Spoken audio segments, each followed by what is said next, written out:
She only wanted one thing: to get out alive. One desperate text message, one wrong number. And the man who received it wasn't a friend, wasn't a hero, wasn't anyone she should have ever trusted. He was the most dangerous man in the city. And he came anyway. What happens when the person who saves you is the one everyone warned you to run from? When danger wears the face of protection? When one wrong number changes every single thing? Stay until the very end. Hit like. Drop your city in the comments. I want to see how far this story travels. The rain had been falling since early afternoon, the kind that didn't come down clean but arrived in cold, dirty sheets that smelled of exhaust and wet concrete, the kind of rain that made the city feel smaller and meaner than it actually was. By 7 o'clock, it was dark enough that the neon signs along the lower streets bled color into the puddles on the sidewalk: crimson, gold, electric blue, and the whole neighborhood looked like something printed on the inside of a fever dream. Alara Quinn stood in front of the mirror in her apartment bathroom and told herself she was fine. She said it out loud, which she knew was a bad sign. "You're fine." The mirror didn't agree. The woman looking back at her had shadows under her eyes she'd tried to conceal with 2 layers of coverage and the kind of careful, effortful smile that took actual muscle memory to maintain. 26 years old, and she'd gotten very good at maintaining it. She'd grown up in a house where you maintain things: expressions, silences, appearances. And old training died hard. She smoothed the front of her dress. Black, fitted, understated. She'd bought it 8 months ago for a gallery opening she'd attended alone and ended up leaving early. It had hung in her closet since then like a small accusation. Tonight she was finally wearing it again, and she was going to stop overthinking, and she was going to have a good time, because Dante Moretti was exactly the kind of man a woman was supposed to be grateful for.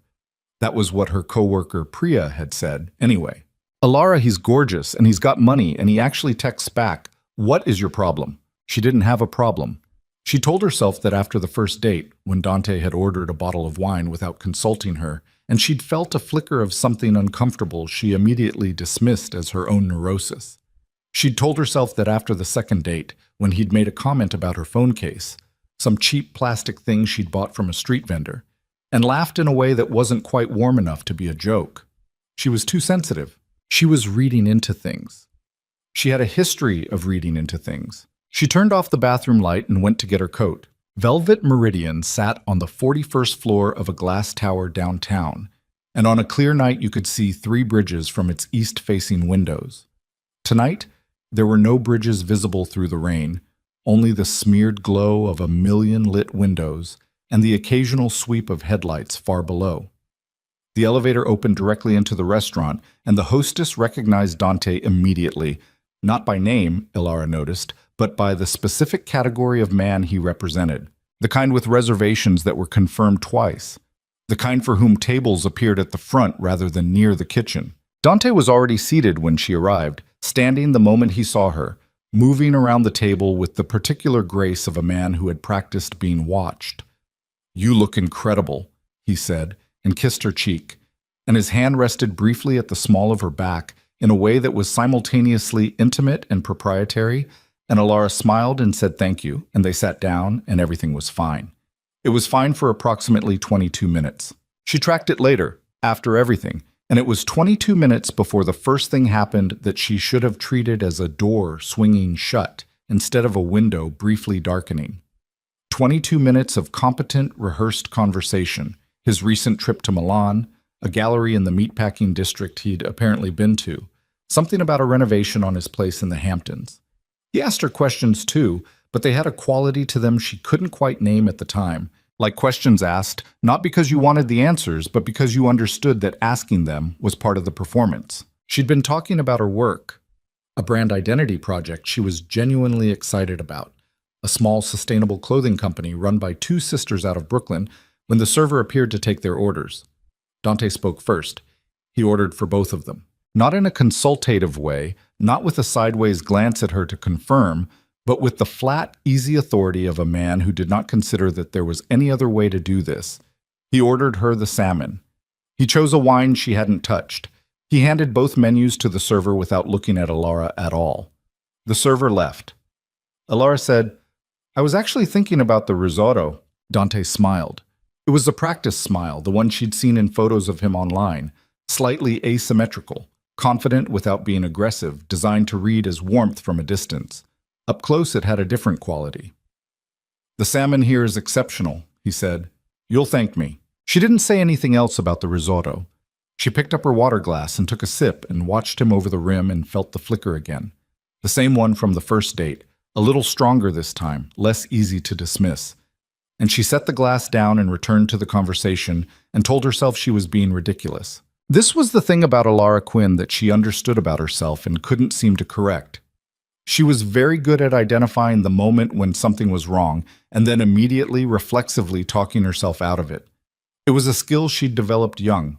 Her father had been a man who required management, who required the careful navigation of moods and temperatures, and her mother had taught her, not in words, never in words, but in the precise choreography of how you moved through a house, how you read a room, how you absorbed conflict before it could become collision, that the safest thing was to be agreeable, to be smooth, to find the reasonable explanation for the unreasonable thing rather than acknowledge the unreasonable thing directly. Dante refilled her wine glass without asking. She watched his hands. They were large hands, well-maintained, a signet ring on the right index finger. The ring bothered her in a way she couldn't articulate. Not the ring itself. It was probably just a family thing, an inheritance. Plenty of men wore rings like that.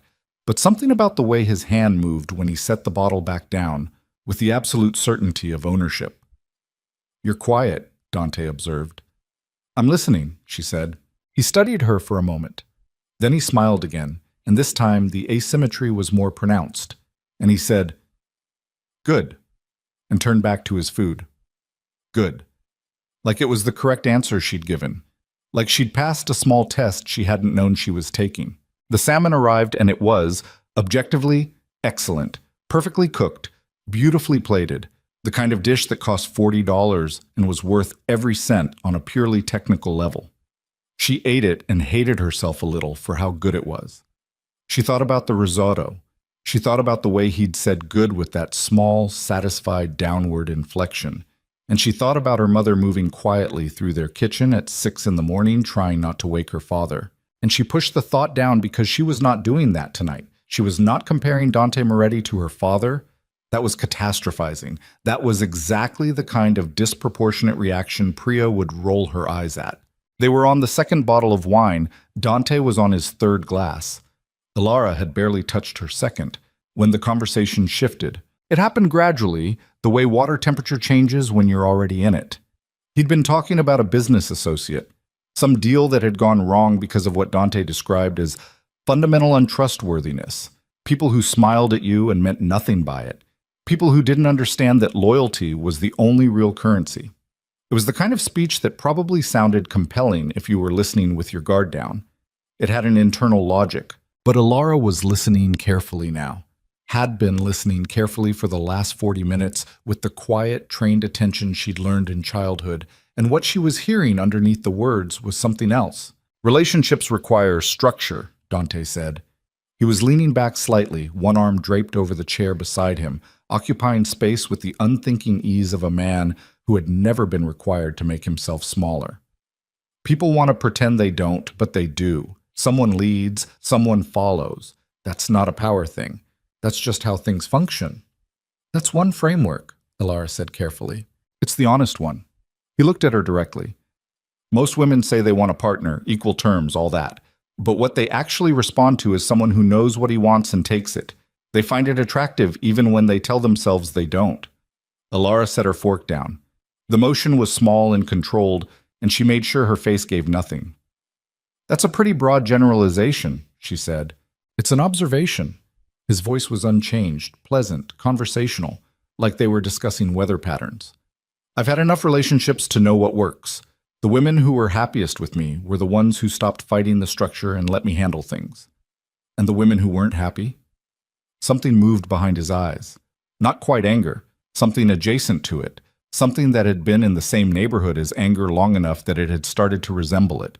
They had their own issues, he said. That's the honest answer. You can't help someone who doesn't know what they need. Alara picked her fork back up. She ate a small piece of salmon. She kept her breathing steady and even because her chest had gone tight in a way that had nothing to do with the altitude and everything to do with the very specific sensation of understanding that you were in a closed space with someone who was not what they had presented themselves to be. And the closed space was 41 floors above the ground, and the only exit was the elevator, and he was sitting between her and the elevator. She told herself she was overreacting. She had her phone in her lap. She'd checked it twice during dinner already.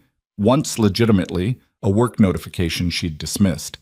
And Dante had commented on it both times, not harshly, but with that same light, even quality, a gentle correction that wasn't quite a correction, a small reminder that her attention was supposed to be here, on him, undivided.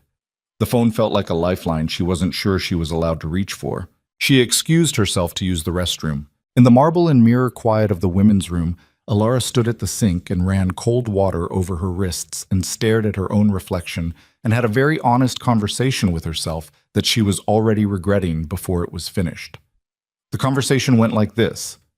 Something is wrong. You know something is wrong. You have known something was wrong for at least an hour. And the fact that you cannot point to a single unambiguous action does not mean you are inventing it. She pulled out her phone. She opened her messages. She meant to text Priya.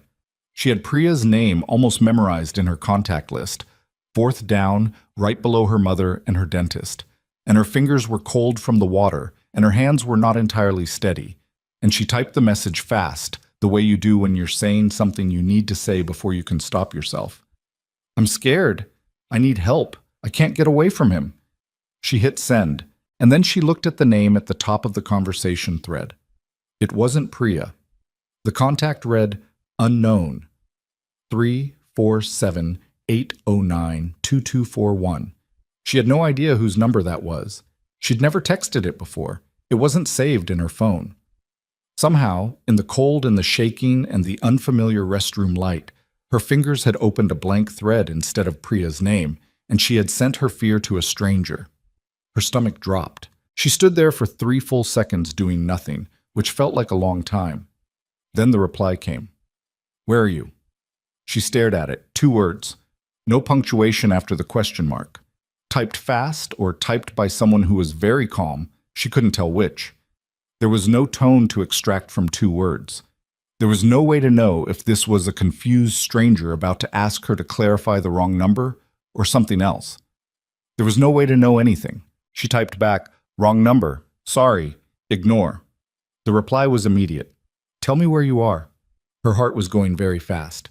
She pressed her back against the cold marble wall and looked at the door and thought about Dante on the other side of it, at that table, in that chair, and the way he'd said good like she was a dog that had learned a command, and the ring on his hand, and the specific quality of the look he'd given her when she'd asked about the women who hadn't been happy with him. She typed the name of the restaurant.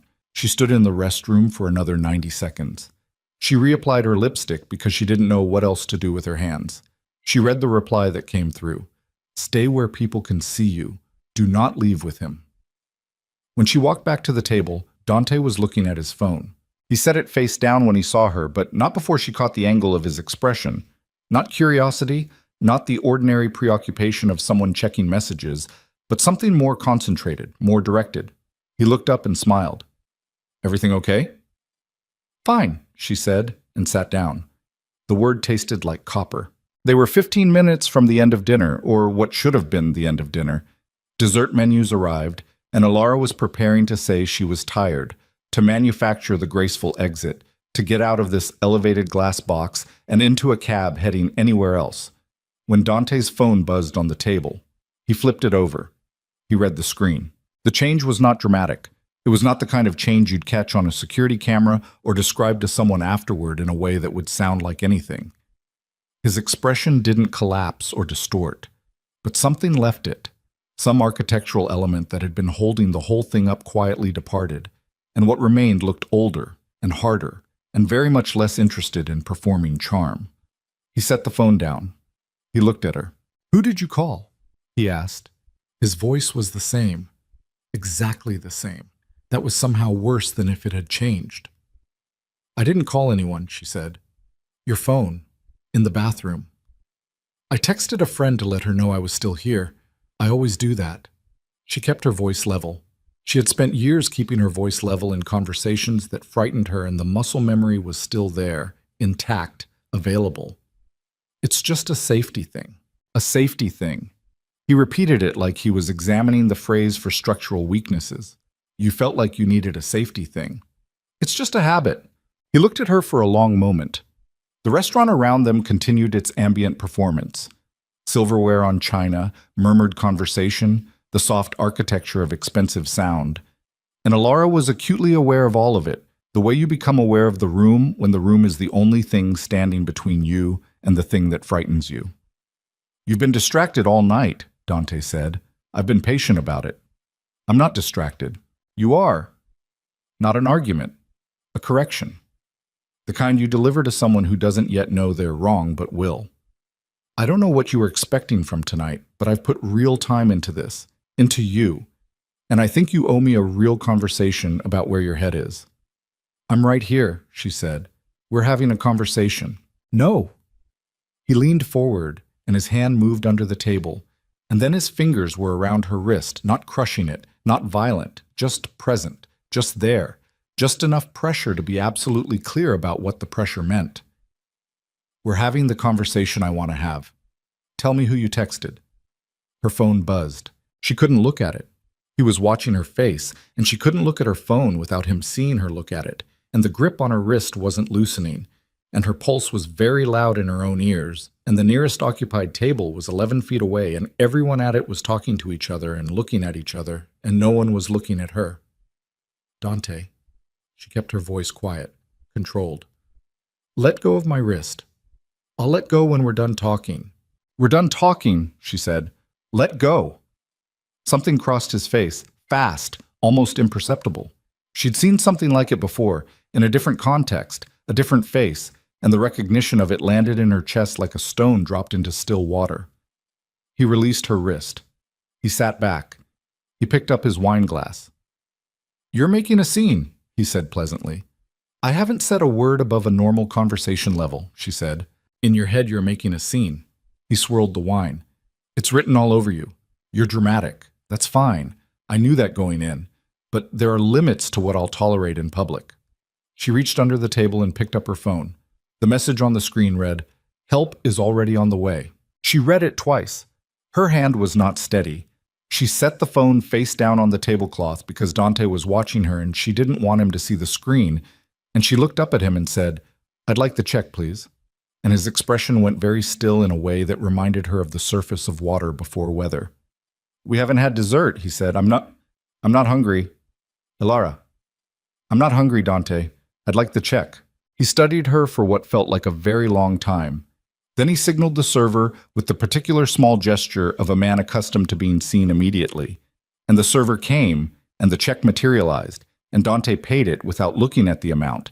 And all of it was performed with such smooth, controlled efficiency that someone watching from across the room would have seen a successful man ending a pleasant dinner. He stood up. He held out her coat. She stood up and took the coat from his hands and pulled it on herself, without letting him help her into it, which was a small thing and probably invisible to anyone else, but which she needed to do. We should talk about this, Dante said, low and even, as they moved toward the elevator bank. Not here. Somewhere private. I don't think so, she said. I think you owe me... The elevator lobby doors opened. Not the elevator itself. The glass doors leading from the main restaurant floor into the lobby. The ones that guests used when they arrived. The ones that had admitted Alara 45 minutes ago when she'd stepped off the elevator in her black dress, thinking she was about to have an evening that proved she was capable of normal things. The man who came through those doors was tall, dressed in a black coat that fit him with a precision that wasn't accidental, and he was alone. He moved without hurry, which was the first thing you noticed, because the way he moved was not the way someone moves when they're rushing somewhere. It was the way someone moves when everywhere they go is, by definition, exactly where they're supposed to be. He was perhaps 35, dark-haired. His face was the kind of face that had been arranged by inheritance into something striking, but that wore its striking quality the way old buildings wear it. Not decoratively, not performatively, but as a structural fact. His eyes moved across the room with a speed and specificity that didn't look like casual observation. They found her immediately. and then they moved to Dante. The manager materialized beside the man in the black coat, as if produced from the air itself, murmuring something, nodding with the particular curvature of a spine that understood hierarchy. A server who had been walking with a full tray paused at the edge of the room, recalibrated, took a wider path. Two men near the bar, men who had been standing in the easy posture of people waiting for friends, shifted their weight subtly toward attention. Elara watched all of it happen in the space of 4 seconds. Dante saw the man. The color in his face changed. It was not subtle. It was not the kind of thing you could mistake for anything else. The blood left his face the way water leaves a glass that has been tilted, and what remained was something gray and exposed and very much smaller than the man who had spent the last hour performing control at a dinner table. The tall man in the black coat crossed the room toward them. He stopped 3 feet from Dante. He did not raise his voice. He did not need to raise his voice. He said 4 words. Elara couldn't hear them. She was 2 steps behind Dante, and the ambient sound of the restaurant was between her and the exchange, and whatever those 4 words were, they were spoken very quietly, the kind of quiet that isn't absence of volume, but presence of something else entirely. Dante said something back, 1 syllable, maybe 2. The man in the black coat looked at him for a moment longer, not with anger, not with anything she could name that simply... And then Dante picked up his jacket from the coat check stand he hadn't reached yet, and he walked to the elevator, and he pressed the button, and he stood with his back to the room and did not turn around. And when the elevator arrived, he stepped inside it, and the doors closed, and he was gone. The entire thing had taken less than 90 seconds. The restaurant resumed around her, conversations restarted. The server with the tray continued on his original path. The manager drifted back toward the host stand with the smooth, practiced ease of someone whose job required pretending that certain things did not happen. The man in the black coat turned to face her. He had eyes that were dark, not dramatically dark, not the kind you'd describe in a story, just dark and very steady, the kind of eyes that had learned not to communicate surprise, because surprise was a resource that cost something. "Elara Quinn," he said. It was not a question. She said yes. He said, "You sent the message." "I sent it to the wrong number," she said. "I didn't mean to send it to you. I don't even know who you are." He was quiet for a moment. Around them, the restaurant glittered and hummed. 41 floors below, the city moved through its rain. "My name is Lucien Devereaux," he said. "Sit down. I'll explain what I can." She didn't sit down. Not immediately. She stood there looking at him with her coat half on and her pulse still elevated, and the memory of Dante's hand on her wrist still sitting in her nervous system like an echo. And she said, "Why did he leave?"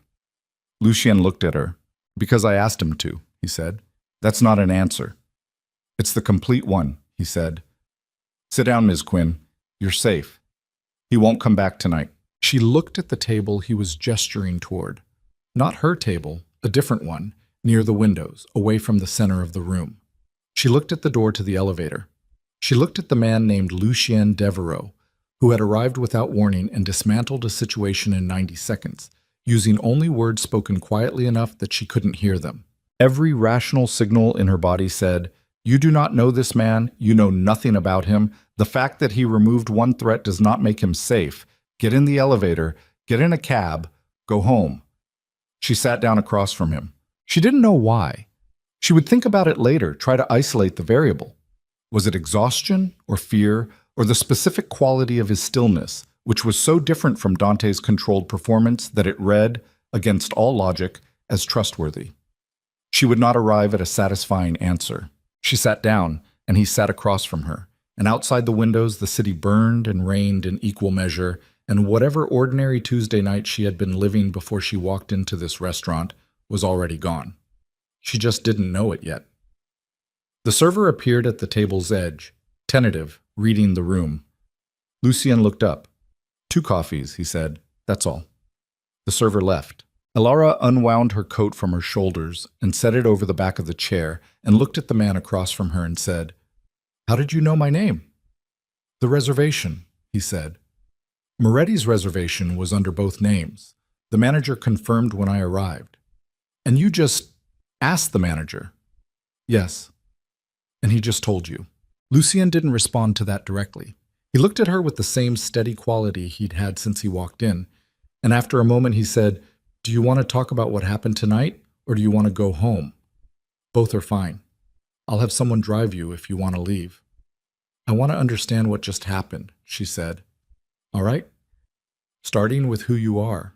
He was quiet for a moment. The coffees arrived. He wrapped both hands around his cup and looked at it, and then looked back at her.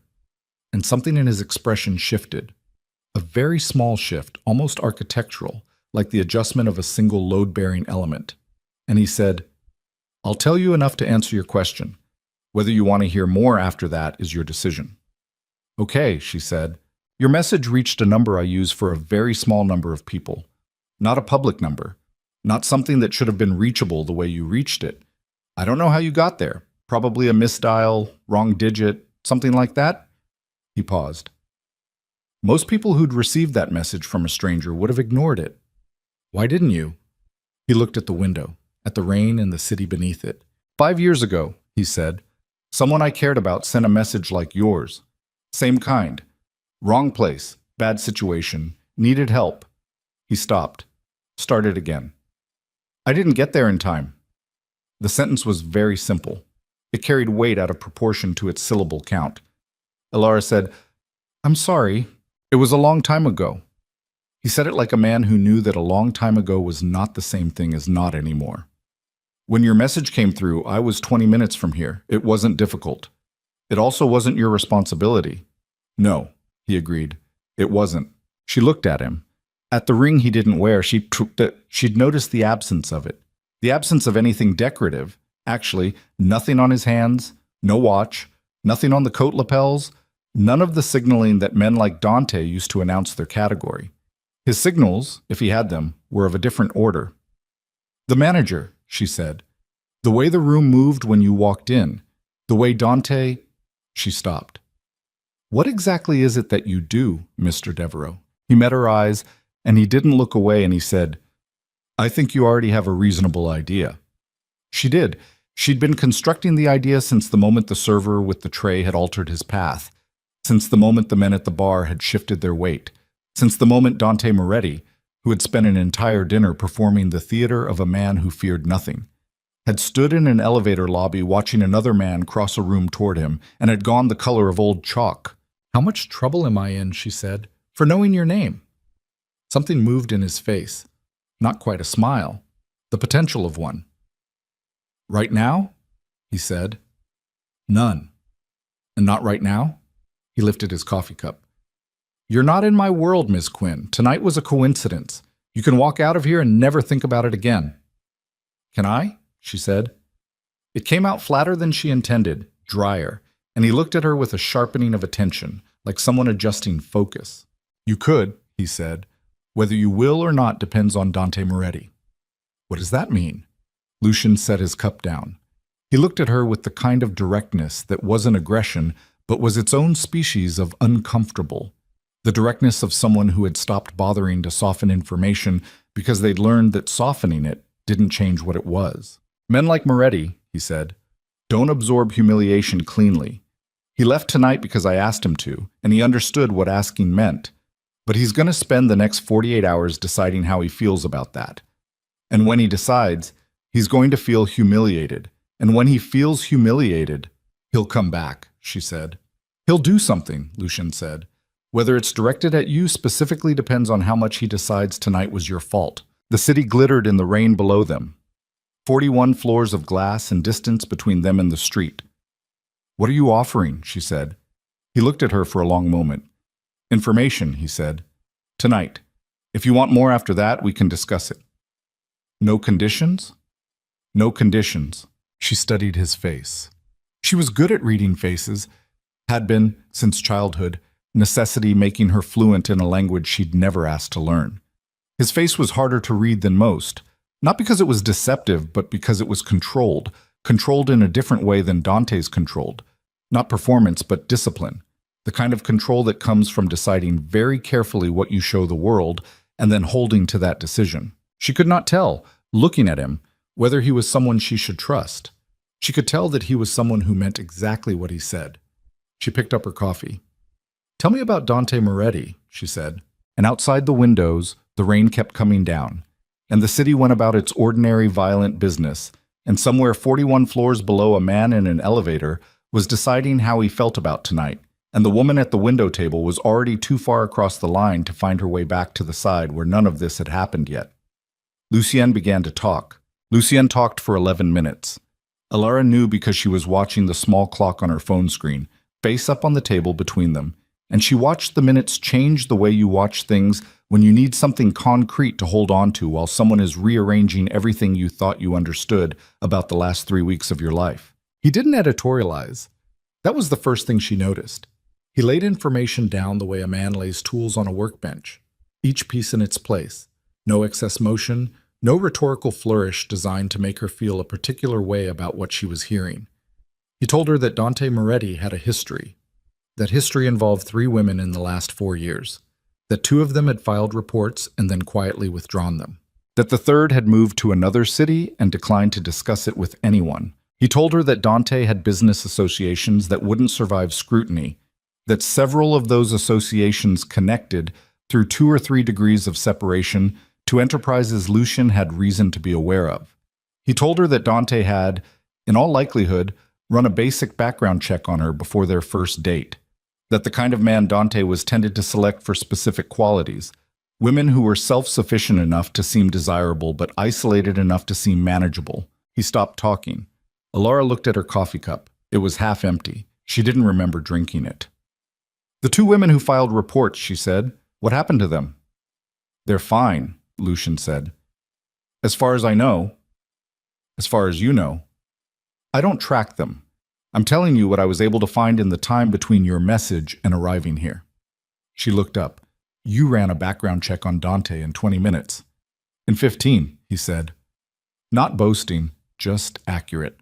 She sat with that for a moment, with the specific texture of what it meant, that this man had access to information that should have taken weeks to compile, that he'd assembled it in the time it took her to eat an unwanted piece of salmon, that the infrastructure required to do that was not something that existed in the ordinary world she inhabited. "You said you'd tell me enough to answer my question," she said. "About who you are." "I did." "You didn't actually tell me anything." "I told you my name," he said, "and I think you filled in the rest." She had. She'd been filling it in piece by piece since he walked through those doors, and the picture it was forming was clear enough that she didn't need him to narrate it. You didn't need a man to describe the ocean to know you were standing in front of it. "Why are you being careful about it?" she asked. Not saying it directly. "Because you're a stranger," he said, "and because what you know and what you can prove are 2 different categories, and right now you're better off with a wide gap between them." "For my sake or yours?" He looked at her. "Both." She pushed her coffee cup an inch to the left, then an inch back. She was thinking about the way Priya had described Dante 3 weeks ago. Gorgeous, money, texts back. And thinking about how efficient that description was. How it reduced a person to 3 data points that were all surface, and none of them told you anything about what happened in closed spaces when the performance was no longer required. "I need to ask you something," she said. "All right. Tonight, what you did. Do I owe you something for that?" He didn't answer immediately, which she was beginning to understand was his version of taking the question seriously. "No," he said. "That's a very clean answer for a complicated situation." "You didn't ask for my help. You sent a message to the wrong number. I made a choice to respond.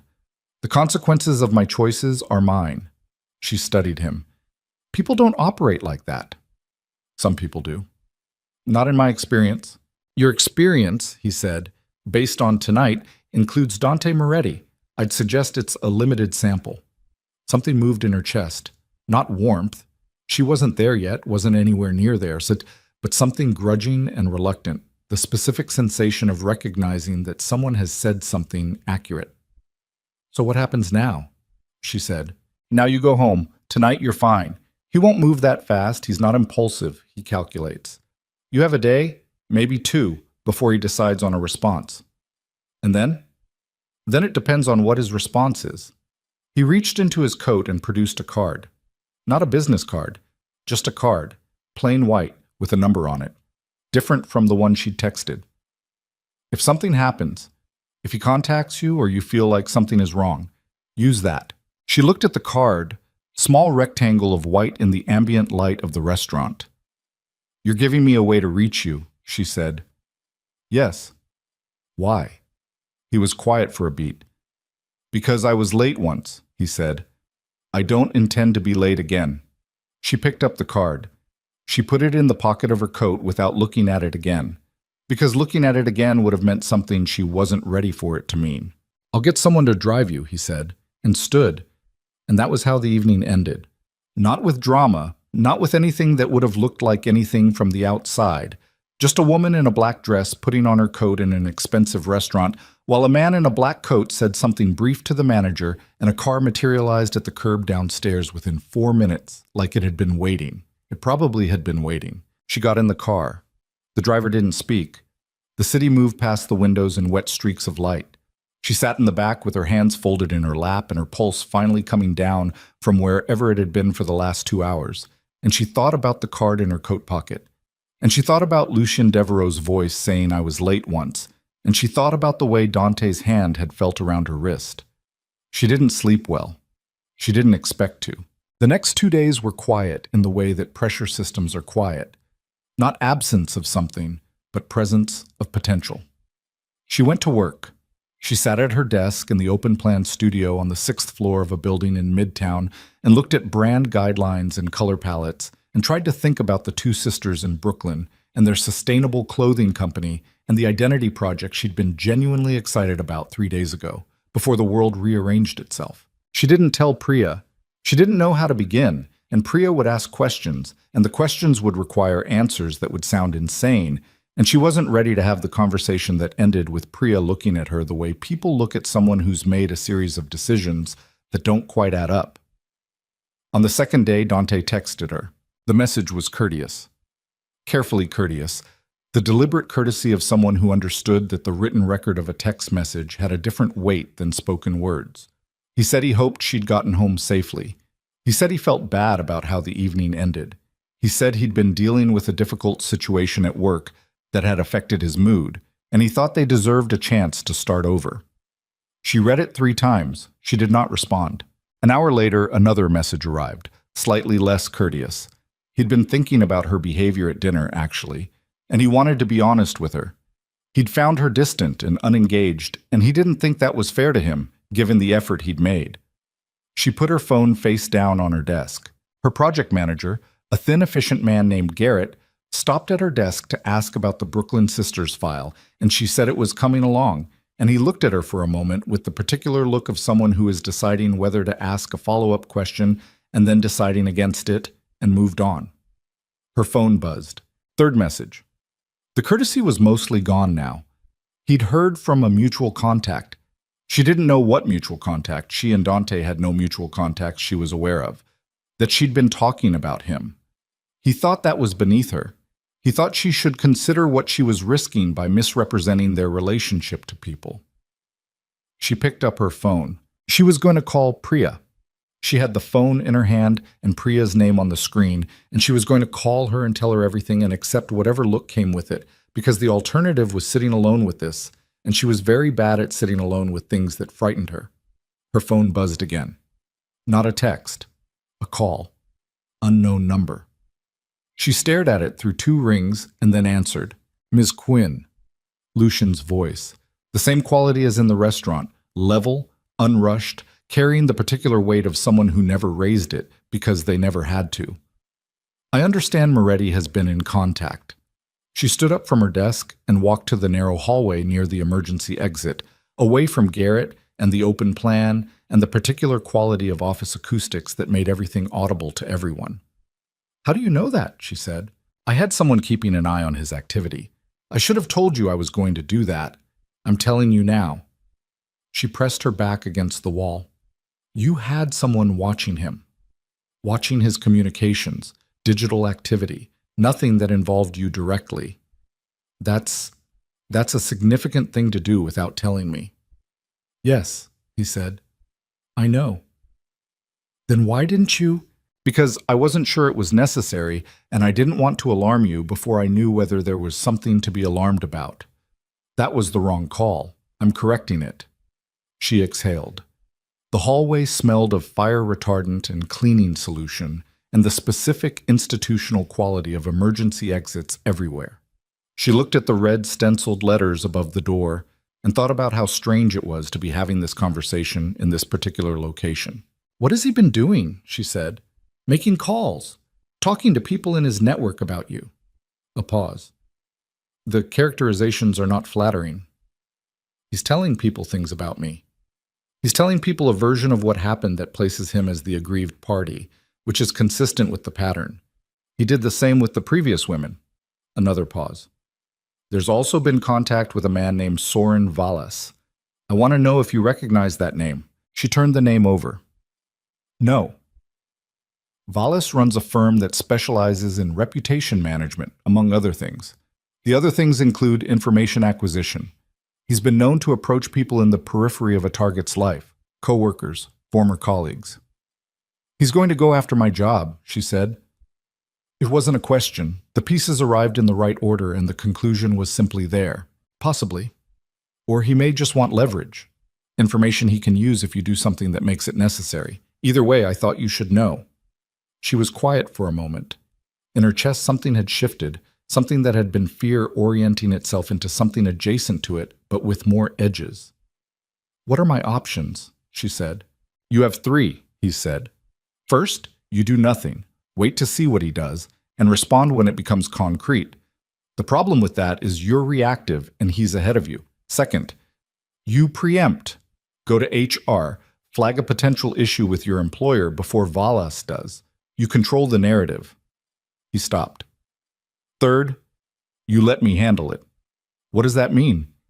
It means I make it clear to Moretti that continuing this particular line of activity has consequences he won't want to navigate. The same way you made it clear at the restaurant. Yes. She thought about Dante's face in the elevator lobby. The gray exposed quality of it. The way 90 seconds had collapsed everything he'd spent 2 hours constructing. If I say yes to the third option, she said carefully, what does that make me? Lucien was quiet for a moment. Someone who accepted help, he said. From you specifically. From me specifically. And that comes with, I told you before, no conditions. You told me that in a restaurant where you'd just done me a favor, and I had no reason to question whether you meant it. This is a different context. The answer is the same, he said. I don't need anything from you, Ms. Quinn. I don't operate that way. She laughed. It came out shorter and sharper than she intended, the kind of laugh that isn't really humor. You're a crime boss, Mr. Devereaux. Whatever way you operate, I'm fairly certain it involves getting things in return for things. A beat. Then, yes, with people in my world, you're not in my world. You keep saying that because it keeps being true. She pushed off from the wall. Through the small, wire-reinforced window in the emergency door, she could see the gray sky above the building across the street, heavy with cloud, the kind of sky that couldn't decide between rain and something worse. I'll call you back, she said. Take your time. She hung up. She stood in the hallway for another 2 minutes. She thought about option 1 and option 2, and she thought about sitting across from Dante at that table with his hand on her wrist and his voice saying, "You owe me." And she thought about going to HR and having that conversation, trying to explain the shape of what had happened, which had no single dramatic incident at its center, only a long evening of small exactitudes that individually meant nothing and collectively meant everything. She went back to her desk. She looked at the brand guidelines for the Brooklyn Sisters for approximately 4 minutes. She called Lucien back. Option 3, she said. All right? On one condition. You said I wasn't offering conditions. You weren't, I am. She kept her voice level. She was very tired of keeping her voice level, but she did it anyway because it was the only way she knew how to have conversations that mattered. I want to know what happens. I don't want to be kept outside it. If you do something, I want to know what it was. A silence. Not a long one. Maybe 4 seconds. That's not how I usually work, he said. I know, she said. That's the condition. Another pause. Agreed, he said. She hung up. Her hands were shaking very slightly. She put them flat on the desk and pressed down until the shaking stopped, and then she picked up her coffee and drank what remained of it. even though it was cold, and she looked at the brand guidelines and she thought about what she'd just done, and she didn't allow herself to think about whether it was wise because it was done. She found out what had happened 2 days later. Lucienne called at 8:15 in the morning before she'd left for work, while she was standing in her kitchen in yesterday's clothes because she hadn't been sleeping in the bed. She'd been sleeping on the couch or not sleeping at all, and she answered on the first ring. "Moretti has pulled back," he said. "The contact with Valles has stopped. His communications about you in the last 24 hours are absent." "What did you do?" she said. "I had a conversation with him." "In person?" "Yes." "Where?" "His office. Yesterday afternoon." She put her hand flat on the kitchen counter. Her apartment was quiet around her, the particular quality of morning quiet in a city that never quite got silent, only cycled through gradations of noise. "You went to his office?" "He agreed to meet." "He agreed? Dante agreed to meet with you." "People generally agree to meet with me when I ask," Lucian said, with the same neutral flatness with which he said most things, and she understood that this was not arrogance but simple accuracy, and somehow that was worse, the simplicity of it. "What did you say to him?" "I gave him a clear picture of what I know about his history, the women, the reports that were filed and withdrawn, the business associations." A pause. "I gave him a clear picture of what the consequences would be if he continued to direct any attention, positive or negative, toward you." "You threatened him." "I informed him," Lucian said. "Threats imply uncertainty about follow-through. I don't threaten." She absorbed that. "Is he going to comply?" she said. "For now. Men like Moretti are predictable under the right kind of pressure. They calculate, and right now the calculation says compliance is cheaper than the alternative. That holds as long as he believes the consequences are real. And if he stops believing that, then we have a different conversation." He paused. "I don't expect that to be necessary." She was quiet for a moment. Outside her kitchen window, the sky was the same gray it had been for 4 days, the city doing its quiet winter business in the early morning. "Thank you," she said. A beat. "You don't need to thank me," he said. "I know I don't need to," she said. "I'm doing it anyway." Another small silence, and in it she became aware of something she hadn't quite named yet, a quality to the silences in conversations with Lucien Devereaux that was different from silences with other people. Most silences were uncomfortable because they were empty. His weren't empty. They had a texture, a density, something occupying them. "I need to ask you something else," she said. "All right. The sister. The woman 5 years ago." She stopped, then kept going, because she'd already stepped into this. "What happened to her?" The silence this time was longer, not uncomfortable, or it was uncomfortable, but of a different species, the discomfort of weight rather than absence. "She died," he said. 2 words. Same syllable count as "where are you?" from the text in the restaurant bathroom, carrying an entirely different order of gravity. "I'm sorry," she said, and she meant it. "It was a long time ago," he said, the same way he'd said it in the restaurant, and she understood now that this was the sentence he'd constructed to allow the subject to close without being dishonest about it, and she let it close. "I should go to work," she said. "Yes." "Lucien." She said his first name, and he heard it, and she heard him hear it. A small shift in the quality of the line, barely anything, but present. "The condition I gave you, knowing what happens, I meant it." "I know," he said. "I'm not going to be easy about this." "I don't expect you to be," he said. And then, after a pause, "Ms. Quinn." "Alara," she said. Another pause. "Alara." He said it like he was placing it somewhere carefully. "I'll be in touch." He hung up. She stood in her kitchen for a long moment with her phone in her hand and the morning going gray and ordinary around her, and she thought about what she'd agreed to. Not in any specific, articulable sense. There was no agreement to point to, no contract, nothing a reasonable person could look at and call a decision. But the shape of the thing was visible to her the same way the shape of a building is visible before you can see the building itself. The way light changes before the source of it arrives. She'd been in the ordinary world 3 days ago. She wasn't anymore. She went to change her clothes and tried not to think about how thoroughly she'd just handed the thread of something to a man she did not know, operating in a world she could not see, on the basis of 11 minutes of conversation and a car that appeared at the curb in 4 minutes, and the way he'd said I was late once with 5 words carrying the weight of 5 years. She was very good at telling herself she was fine. She told herself she was fine. She got on the subway and went to work and sat at her desk and opened the brand guidelines for the Brooklyn Sisters, and she did not check her phone for 45 minutes, which was the longest she'd managed in 3 days. At 11:17, her work email received a forwarded message from Garrett with the subject line, "Heads up, anonymous review." She opened it. Someone had posted a review on a professional platform, the kind where clients rated designers and firms, under a pseudonym she didn't recognize, describing a working experience with her that had never happened. The language was specific, detailed. It described missed deadlines, unprofessional communication, a pattern of unreliability. All of it fabricated. All of it written in the register of someone who knew exactly what details made a lie feel like a record. She forwarded it to Lucian without text. His reply came in 4 minutes. Moretti.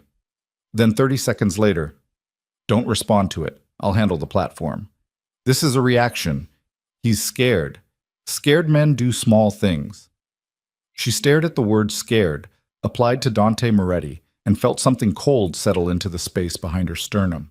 She typed back, "He's not going to stop." 3 dots. Then, "No, not on his own." She set the phone down. She thought about Lucien in Dante's office yesterday afternoon. She thought about the specific quality of whatever conversation had happened there. Lucien's version of a conversation, which she was beginning to understand was its own category of thing, a thing that involved a kind of pressure most conversations didn't carry. She thought about the way Dante had looked in the elevator lobby at the restaurant. Gray, exposed, small. She thought about him scared and doing small things, and what came after small things when they didn't work. She thought about the fact that she had now placed herself, with full awareness, in the orbit of a man whose name alone changed the behavior of everyone in the room when he walked into it, and that she had no framework for what that meant going forward, and that the frameworks she did have, the ones she'd built from growing up in a managed household and working in a profession that rewarded careful, controlled output, were not equipped for this particular landscape. Her phone buzzed. Lucien again. "One line, there's something you need to know about Moretti's business history. Can you meet tonight?" She looked at the message. She looked at the brand guidelines on her screen, the careful typography, the sustainable palette. The 2 sisters in Brooklyn who ran a clean and decent business and had no idea any of this existed. She typed back, "Where?" His reply was an address and a time, and below it 3 words that arrived with the specific weight of something that was no longer preventable. "It's more complicated." She stared at those 3 words and understood, with the clean, cold clarity of someone who has just recognized the exact moment a door closed behind them, that the next time she saw Lucien Devereaux, it would not be the same as the last time, because the last time she'd still been able to tell herself this was temporary, a coincidence, a single evening with a defined edge. And tonight was going to remove that last comfortable fiction and replace it with something that had no edge she could see from where she was standing. She typed, "I'll be there." She hit send. And somewhere across the city, in an office or a car, or a room she'd never seen and might never see, Dante Moretti was doing something small and scared and calculating, and the thing he was calculating was how to make her pay for the evening at Velvet Meridian, and he had just found the piece of information he'd been looking for. The piece that changed everything. And he didn't know yet that finding it was the worst mistake he would. The address Lucien had sent was not a restaurant. It was a building in the West 30s, the kind of building that had no signage, and a lobby that looked like it belonged to an accounting firm. Gray marble, minimal lighting, a single security desk with a man behind it who looked at Alara when she pushed through the glass door and said nothing, just picked up a phone and said 2 words into it, and then nodded at the elevator bank to his left. She rode up to the 14th floor alone. The elevator was slow and quiet, and she stood in it with her coat buttoned to the top and her bag against her side, and she thought about the message, "It's more complicated," and the specific quality of those 3 words, which had been bothering her since 11:17 that morning, with the specific low-grade frequency of a sound you can't locate. The doors opened. Doors. A woman was waiting. Late 30s, sharp-featured, dark hair pulled back with the efficiency of someone who had decided years ago that appearance was a tool rather than a performance. She was dressed well but not expensively, the kind of well that meant she'd chosen each piece with a specific purpose. She looked at Alara with the direct, unreadable assessment of someone who had made their professional living reading people quickly and accurately. "Miss Quinn," she said, "I'm Serafina Devereaux, Lucien's sister. Come in." The room beyond was large and functional. A conference table, several chairs, a whiteboard on one wall with nothing on it, windows facing north. Lucien was standing at the far end of the table. He was not alone. There was a man seated to his left, older, compact, with the particular stillness of someone who had learned patience the hard way, and a second man standing near the window, younger, who looked at Alara when she entered and then immediately looked at Lucien, checking something. Lucien said, "Sit down." She sat. Serafina sat across from her. The older man didn't move. The younger man stayed at the window. Lucien remained standing. "3 hours ago," he said without preamble, "one of my people intercepted a communication between Dante Moretti and a federal contact." She heard the word federal, and something in her chest went very still. "Moretti has been a cooperating witness," Lucien continued, "for a federal financial crimes investigation. Has been for approximately 14 months. The room was quiet. Alara looked at him. She was aware of Serafina across the table and the two men in her peripheral vision and the particular texture of the silence in the room, which had the density of something that had been building before she arrived and was now simply present. "Cooperating against who?" she said. "Several parties," Lucien said. "One of them is me." She absorbed that. She absorbed it the way you absorb something your nervous system recognizes before your mind does. A full-body understanding that arrived before the language to describe it, sitting in her sternum like a struck chord still resonating. "He came after me," she said, "because of you." "We don't know that yet," Lucien said. "What we know is that the timing is—" "He targeted me 3 weeks before our first date," she said. "You told me that yourself. He ran a background check on me. If he'd been building a case against you for over a year and he found out somehow that your number was connected to me—" She stopped. The logic was assembling itself faster than she wanted it to. "He didn't find me randomly." Lucien said nothing. "He found me because of you," she said. The older man at the table moved for the first time, shifted his weight, a small adjustment, the kind that meant something in a room where people were trained to be still. "We don't have confirmation of the connection yet," Serafina said. Her voice was level, but carried a different quality than Lucien's. Less controlled, more precise, like someone who had learned to manage heat rather than eliminate it. "What we know is that Moretti has been feeding information to a federal handler for 14 months. We know that 3 of the last 6 targets of that investigation had incidental contact with Lucien's operations. We know Moretti has been trying to get close to someone in Lucien's peripheral network for—" "I'm not in his network," Alara said. "No," Serafina said. "You're not." "Then how did—" "Your number," Lucien said. "When you sent the message. Moretti apparently had access to a directory, a private one, the kind that shouldn't exist but does, that cross-referenced the number you accidentally contacted with my name." He paused. "We think he already knew about that number before your text arrived. We think he'd been building toward a reason to access it. So when I texted you," Alara said slowly, "he already knew. And when you came to the restaurant, he saw exactly what he needed to see," Lucien said. She looked at the table in front of her, at the grain of the wood, which was real, which was a solid and concrete thing, in a room where everything else had just become unreliable. "He photographed the encounter," she said. It wasn't a question. She knew, the same way she'd known that something was wrong at the restaurant before she could articulate it. "Yes," Lucien said, "and filed it." "Yes." "So I am—" She stopped, started again. "I am now in a federal investigations documentation as a known associate of— as a person of interest in relation to," Lucien said. "Not an associate. The distinction matters legally." "It matters enormously less than you're making it sound," she said. His jaw moved, a small movement, the kind that happened when someone was choosing not to say the thing they were about to say. "You're right," he said. "It does." She stood up. She didn't do it dramatically, she simply stood because sitting felt wrong, felt like submission to the shape of what was happening, and she needed the physical reality of being upright in the room. 3 weeks, she said. He spent 3 weeks building a connection with me so that when you responded to my text, he could document you leaving your car and entering a restaurant and speaking with a woman he'd pre-established as what? A business contact? An asset? What did he tell them I was? We don't know the exact characterization, Serafina said. Take a guess? A small silence. Someone you were involved with, Lucien said. Personally. The word personally sat in the room. Elara looked at him. She looked at him with the specific quality of attention that arrives when you have been used as a tool without your knowledge, and the anger that came with it wasn't hot. It was cold, the deep cold of something that had gone past heat into the temperature on the other side.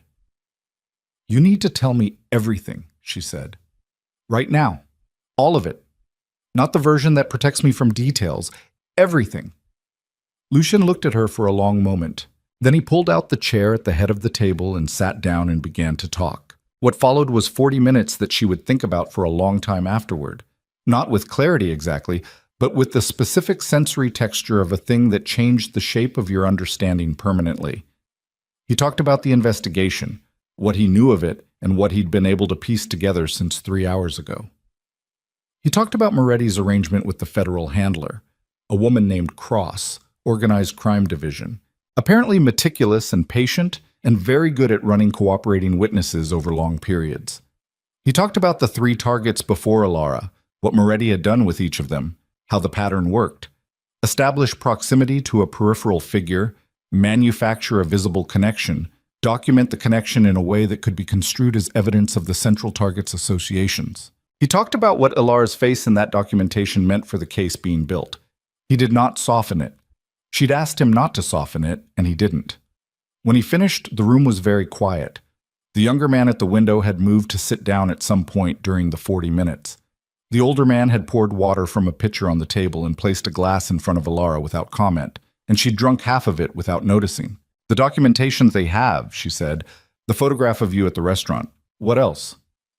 Moretti kept records of your 3 dates, Lucien said. Check-ins, timestamps, location data. He was tracking me during our dates. Yes. The whole time. Yes. She put her hand flat on the table. The surface was cool and solid. She pressed down. My work email, she said, the review this morning. Designed to look like retaliation, Lucien said, from you. To anyone reading it as a narrative, look, she's destabilizing him publicly. She's acting in coordination with you, she said. Yes. He didn't do it because he was scared, she said. He did it because it fit the story he's building. Lucien said nothing, which was the answer. She looked at Serafina. What's the actual legal exposure? For me specifically. Serafina's expression shifted. Not much, but enough to read. Technically minimal, right now. You haven't done anything. You were approached, you went on dates, you sent a text by mistake. None of that is actionable. But the question is what the investigation decides to do with the documentation they already have.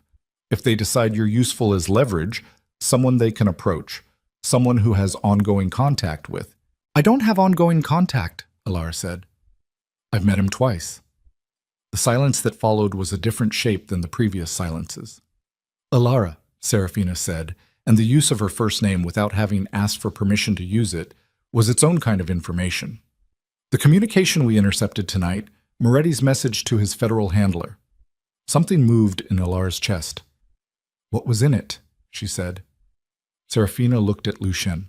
Lucien said, he told them he had an asset, someone in close proximity to me who had demonstrated willingness to maintain contact. He paused. He described you as cooperative. The word landed. Cooperative. Elara sat very still.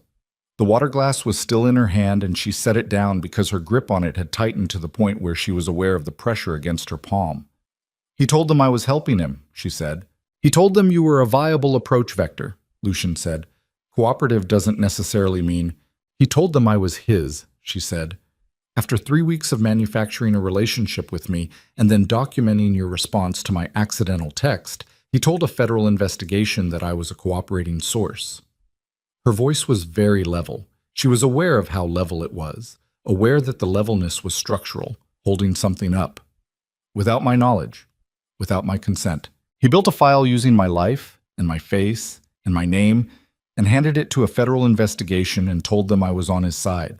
Yes, Lucian said. She looked at her hands on the table. They were not shaking. She was surprised by that. She would have expected them to shake. If the investigation accepts that characterization, she said, and they approach me, you're in a position where any response looks like confirmation, Serafina said. You deny it. You look defensive. You don't respond. You look complicit by silence. You cooperate with them. You're actively working against... She stopped. Against you, Alara said, looking at Lucian. He held her gaze. Yes. And you need me not to cooperate with them. I need you to understand the full picture, he said. What you do with it is your decision. Is it? She said. Is it actually my decision? Or is it my decision in the sense that you've presented it as a decision while the actual parameters have already been set by other people? Something moved in his face. Not anger. Something more complicated than anger. That's a fair question, he said. Answer it. He was quiet for a moment. There are constraints, he said.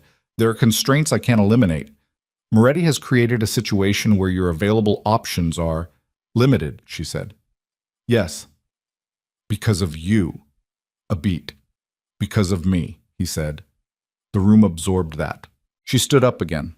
She walked to the window, the one the younger man had vacated, and looked out at the city. It was dark now, full dark.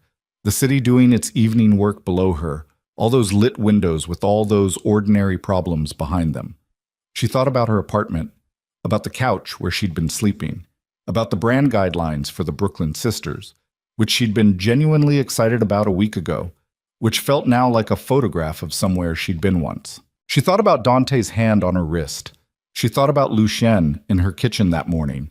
Not physically. He hadn't been there, but his voice through the phone, level and unrushed, saying scared men do small things.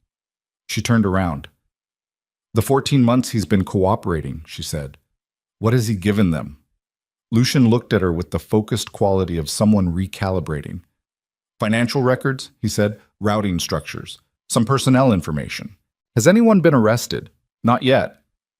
So the investigation is still building? Yes. Which means what he's given them so far isn't enough, she said. Which means what he's trying to do now, creating documentation of your associations, manufacturing cooperating sources, is because what he has isn't sufficient and he needs more. The older man at the table moved again. He and Lucien exchanged a look with the compressed efficiency of people who had been communicating nonverbally for a long time. Yes, Lucian said. So his position is weaker than yours, she said. Right now.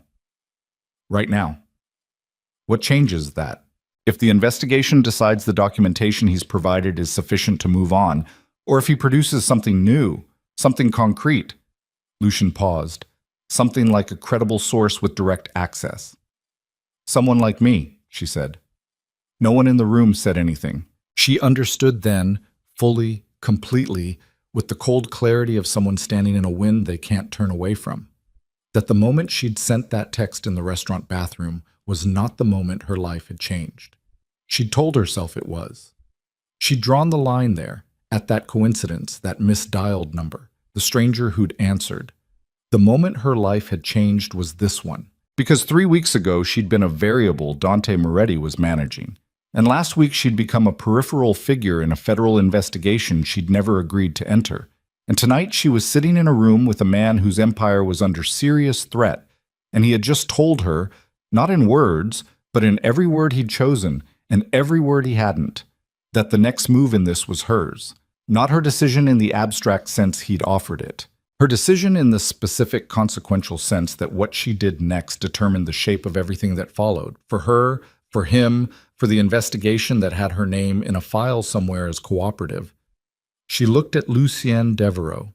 She said, "You need me to meet with Moretti." The room was absolutely silent. Lucien's face did not change. "No," he said. "You need me to meet with him and let him believe the characterization he gave to the investigation is accurate," she said. "You need me to be what he told them I was, so that what he feeds them goes through me, and what goes through me can be managed." "Alara." "That's what the picture looks like," she said. "That's the play. You don't have a source inside the information flow between Moretti and the investigation. If I become that source—" "I'm not asking you to do that," Lucien said, and his voice had changed, not in volume, but in something below volume, something in the load-bearing structure of it. "I know you're not asking," she said. "I'm telling you that's the option you haven't put on the table because you've decided I shouldn't have to choose it." He stood up. He walked to the window and stood beside her, not close, 2 feet of space between them, and they both looked at the city, and she was acutely aware of his presence, the way you are aware of heat from a fire that isn't touching you. "If Moretti believes you're what he told them you are," Lucien said quietly, "and you maintain that, and something goes wrong. If the investigation moves faster than we can manage, or if Moretti realizes what's happening, you are not protected by anything I can offer in time to matter." "I know that." "Alara, I know that," she said again. "I'm not asking you to protect me from consequences. I'm telling you I understand the picture, and I'm making a decision about it." He turned his head and looked at her profile. She didn't look back at him. She kept looking at the city. "Why?" he said. It was a real question, not rhetorical, not strategic. The genuine question of a man who could not fully compute the variable in front of him. She thought about it honestly, about what the honest answer was, and whether she was willing to say it out loud in this room with these people. "Because he used my face," she said, "without asking, without my knowledge. He built a story with my face in it and handed it to people who now have my name in a file, and I did not consent to any of it." She paused. "And because you came to that restaurant—" Silence. "You didn't have to come," she said. "You could have read that text and put your phone back in your pocket and gone on with your evening, and I would never have known. But you came, and I have been trying to understand why, and the only answer I keep arriving at is that you came because you thought it was the right thing to do, and that is—" She stopped. "That is not something I know how to walk away from when someone needs the same thing in return." The city burned below them. Lucien said nothing for a long moment. Then he said, "You'd need to be prepared. Everything about Moretti, how he operates, what he's looking for, how to give him something that reads as real without being actionable." She turned and looked at him directly for the first time since she'd stood up. "Then prepare me." They gave her 6 days. 6 days in that building in the West 30s, in a room 2 floors below the conference room where she'd made the decision, a room that had a cot and a whiteboard, and a table with 4 chairs and windows that looked at a brick wall 12 feet away. Serafina ran most of the sessions. The older man, his name was Carver, she learned, just Carver, no first name offered or requested, ran the others. Lucien was present for some of it and absent for the rest. And when he was present, he sat at the edge of the room and listened and said very little. And when he wasn't present, she was aware of his absence the way you are aware of a sound stopping. Serafina was precise, methodical, and completely without sentimentality about what they were preparing Alara to do. "Moretti reads hesitation as deception," she said on the second day. "If you pause before answering, he'll hear the pause louder than the answer, so you don't pause. You answer before you finish deciding, and you let the answer be slightly imperfect. Imperfect reads as honest. Rehearsed reads as—" "Rehearsed," Alara said. "Yes. So I have to be imperfect in a way that isn't itself rehearsed." Serafina looked at her. "You understand it." "I grew up managing a difficult person," Alara said. "I understand the mechanics." Something shifted in Serafina's face. Not sympathy, but recognition, the specific recognition of someone who had learned similar mechanics in a different house. They didn't discuss it further. By day 4, Alara could describe Lucien's fictional business interest in a waterfront development project, the cover story they'd constructed, the reason Moretti would believe she'd become a genuine source, with the flat, slightly reluctant quality of someone giving up information they weren't sure they should be giving up. She could do it tired. She could do it while Carver asked her aggressive questions designed to destabilize her narrative. She could do it with her hands in her lap instead of on the table, which Serafina had identified as her tell. When she was uncertain, she put her hands on the table, pressing down, the same gesture she made when she needed something solid. She stopped putting her hands on the table. On day 5, Lucian ran the session. He sat across from her, and he was Dante. Not a performance, not theatrical, but functionally Dante, asking the questions Dante would ask, using the quality of attention Dante used, and she understood after the first 10 minutes that Lucian knew exactly how Dante operated because he had spent time understanding him, and the understanding was not abstract. It was specific and cold and very thorough. She held through the full session. At the end of it, Lucian sat back and looked at her and said, "You're ready." "You're not going to tell me I did well," she said. "You did what was needed," he said.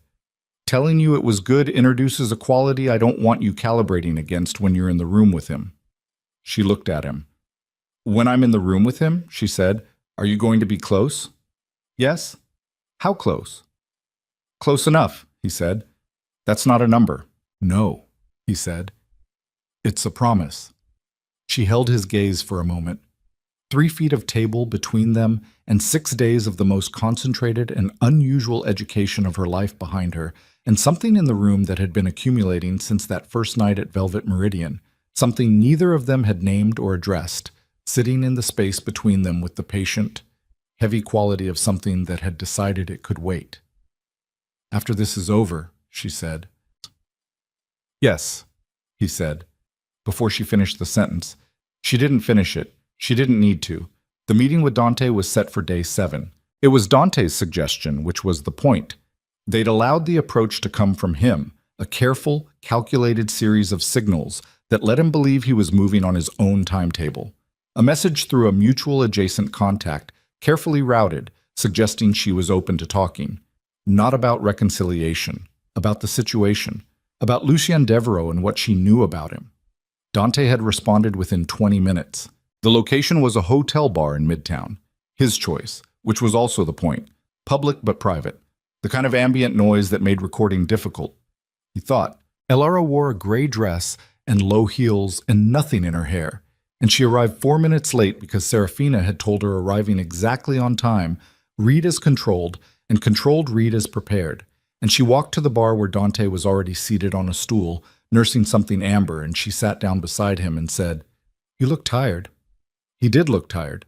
He also looked wary in the specific way of a man who was managing several operational layers simultaneously and was not fully confident in any of them. The Polish was still there. The good suit, the careful grooming, but underneath it something had frayed, the edges of his composure not quite flush the way they'd been at Velvet Meridian. "You came," he said. "I'm here," she said. "I wasn't sure you would be." "I wasn't sure either." She flagged the bartender, ordered a club soda with lime, let him read whatever he wanted into the choice. "You said you had something to tell me." "I said I wanted to talk," he said, "about Devereaux." A small pause. "Among other things." "Then let's talk about Devereaux," she said.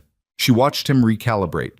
He'd expected more resistance, more maneuvering, and the directness had displaced him slightly, which was the intention. She gave him a moment to settle into the new position, and then she said, "I'm not happy about what's happened to me in the last 2 weeks, Dante. I want you to understand that." "I know," he said. "I'm sorry about—" "I don't need the apology," she said flatly. "I need to understand what I've walked into." His eyes moved over her face. She kept her expression at the specific register Serafina had coached.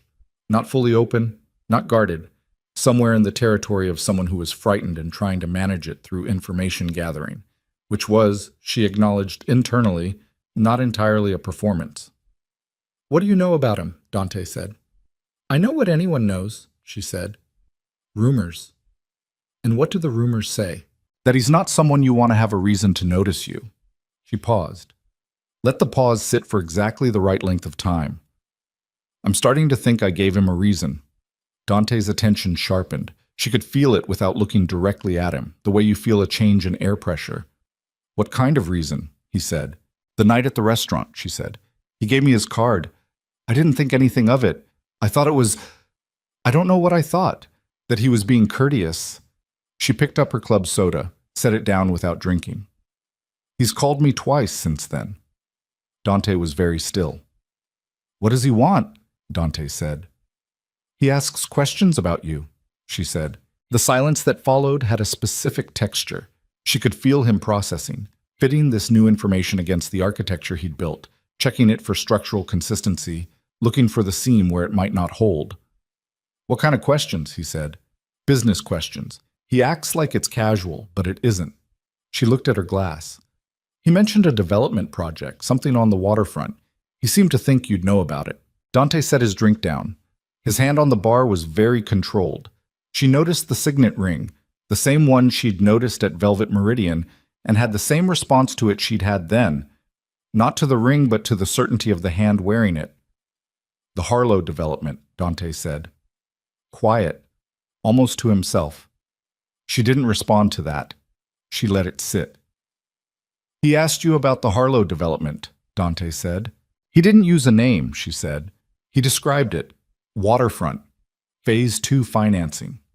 Dante picked up his drink and drained what remained of it and set the glass down with the particular precision of someone exercising control over a small object because larger things were not available to exercise control over. Elara, he said, I need you to listen to me carefully. I'm listening. Devereaux is not someone you should be having any contact with. Whatever he's told you, whatever reason he's given you for the calls, he hasn't given me a reason, she said. That's the problem. He just asks, and I don't know how to not answer him. She let something into her voice, not fear, but the texture adjacent to it, the kind of uncertainty that reads as genuine because it was rooted in something genuine. He has a way of, I don't know how to explain it. He doesn't threaten you. He just makes it very clear that he's paying attention, and somehow that's enough. Dante looked at her for a long moment. She held it, hands in her lap, eyes on her glass and then back to him, direct but not challenging, the look of someone trying to figure out who to trust in a situation they didn't fully understand. If I tell you something, Dante said, you have to understand it doesn't leave this conversation. Okay, she said. Devereaux is under investigation, he said. Federal. Financial crimes and related activities. It's been running for over a year. He paused. I know this because I'm part of it. She let the silence extend for 3 full seconds. Then she said, You're working with the federal government. I've been providing information, yes. About Devereaux. About several people. He's the primary. She looked at her glass. She thought about what her face needed to do, which was absorb this as new information, as something alarming and significant that she hadn't known, which was in one sense entirely true, and in every other sense the most precisely prepared moment of the last 6 days. And he's calling me, she said. Yes. Because he knows about you, she said. He knows you're involved and he's trying to use me to get to me, Dante said. Yes. His voice had taken on a quality she hadn't heard before. Not the smooth performance of the restaurant, not the controlled coldness of his texts. Something more exposed. The quality of a man who needed something and was calculating the cost of asking for it. Which is why I need to know exactly what he's asked you, everything, as specifically as you can remember. She looked at him. And in return, she said, his eyes moved. In return, you're protected. I can document that you were approached, that you reported it, that you cooperated with the investigation. Whatever Devereaux thinks he has on you, he doesn't have anything on me, she said. He will try to, Dante said. That's how he works. He builds proximity and then he uses it. But if you're on the record as a cooperating witness, she said, it protects you legally, he said. You're on the right side of this. She looked at her hands. At the bar surface in front of her, the slight dampness from her glass, the ordinary Saturday afternoon quality of a hotel bar doing its ambient business around them. She thought about Serafina saying, imperfect reads as honest. She said, I need to think about it. Ilaris, I need a day, she said. I'm not saying no. I'm saying I need to think. She picked up her bag. I'll call you tomorrow. Don't call Devereaux, he said. Before you call me. Don't contact him. I wasn't planning to, she said, and stood up, and the specific quality of the lie, true in direction, false in substance, accurate in its implication while inverted in its meaning, sat in her chest with the cold, focused weight of something she had decided to carry. She walked out of the hotel bar without looking back. On the street, the city was doing its early evening business. She walked half a block north and turned into a parking garage and took the elevator to the third level, and Serafina was there, leaning against a gray sedan, arms crossed, and behind her the older man Carver was on a phone, and parked 12 feet further was a second car, and Lucienne was standing beside it. She walked to him. "The Harlow development," she said. He confirmed it. When I named the waterfront, he said that name. He didn't mean to. Lucien's expression didn't change, but something in his posture shifted. A subtle reorientation, like a building settling. "He wants me to be a formal cooperating witness," she said. "Official. On the record." "If you do that—" "I know what it means," she said. "I know." She looked at him. "He's more scared than you thought. The Harlow connection." "What is it?" Lucienne was quiet for a moment. Then, "It's where the financial architecture is most exposed. If they can prove I have a direct interest in that project, it opens the rest of the structure to examination." "Do you have a direct interest?" "A beat." "It's complicated," he said. "Is it actually complicated?" she said. "Or is it the kind of complicated that means yes?" His jaw moved. "The second kind," he said. She absorbed that. The parking garage around them smelled of oil and concrete and the particular cold of enclosed spaces at night, and somewhere on the level below them, a car alarm was going in short, frustrated pulses. "Then we don't have as much time as we thought," she said. "No. If he reports this conversation tonight, which he will, his handler is going to push him to move faster. Get me on record. Make the source official before they move on the project." "Yes. How long do we have?" Carver lowered his phone. He and Lucienne exchanged the compressed nonverbal communication she'd seen in the conference room, and then Carver said, 48 hours. Maybe less. She looked at Lucienne. "So whatever you're going to do about the investigation, about Cross and the documentation Moretti has already provided, it has to happen in 48 hours. "Yes." "Tell me what happens in 48 hours, she said. He looked at her for a long moment. The parking garage light above them was the fluorescent color of institutional spaces, unflattering, indifferent, and in it his face was stripped of the ambient quality that good lighting gave it, reduced to its actual components, tired around the eyes, controlled along the jaw, carrying the specific exhaustion of someone who had been managing something very large for a very long time and was approaching a moment where the management was no longer sufficient. "I have a meeting," he said, "tomorrow night, with 3 people who have the ability to make Cross's investigation disappear." She stared at him. "Disappear?" "Redirect," he said. "Provide them with a more significant target, something that makes pursuing me less valuable than pursuing something else." "What's the more significant target?" He held her gaze. "Moretti's handler," he said. "Cross. She's been running cooperating witnesses for 14 months in an organized crime investigation. What she hasn't disclosed to her superiors is that 2 of those witnesses, not Moretti, 2 others, have been making payments to a private account registered to a family member of hers." He paused. "It's not conclusive yet, but with the right presentation to the right people, it's enough to redirect everything." The car alarm below them stopped. The silence was very complete. "You've had this," she said. "The information about Cross." "We've been developing it," he said, "for 5 months." "Then why—" She stopped. The answer was arriving before she finished the question. "You needed Moretti to move. You needed him to escalate.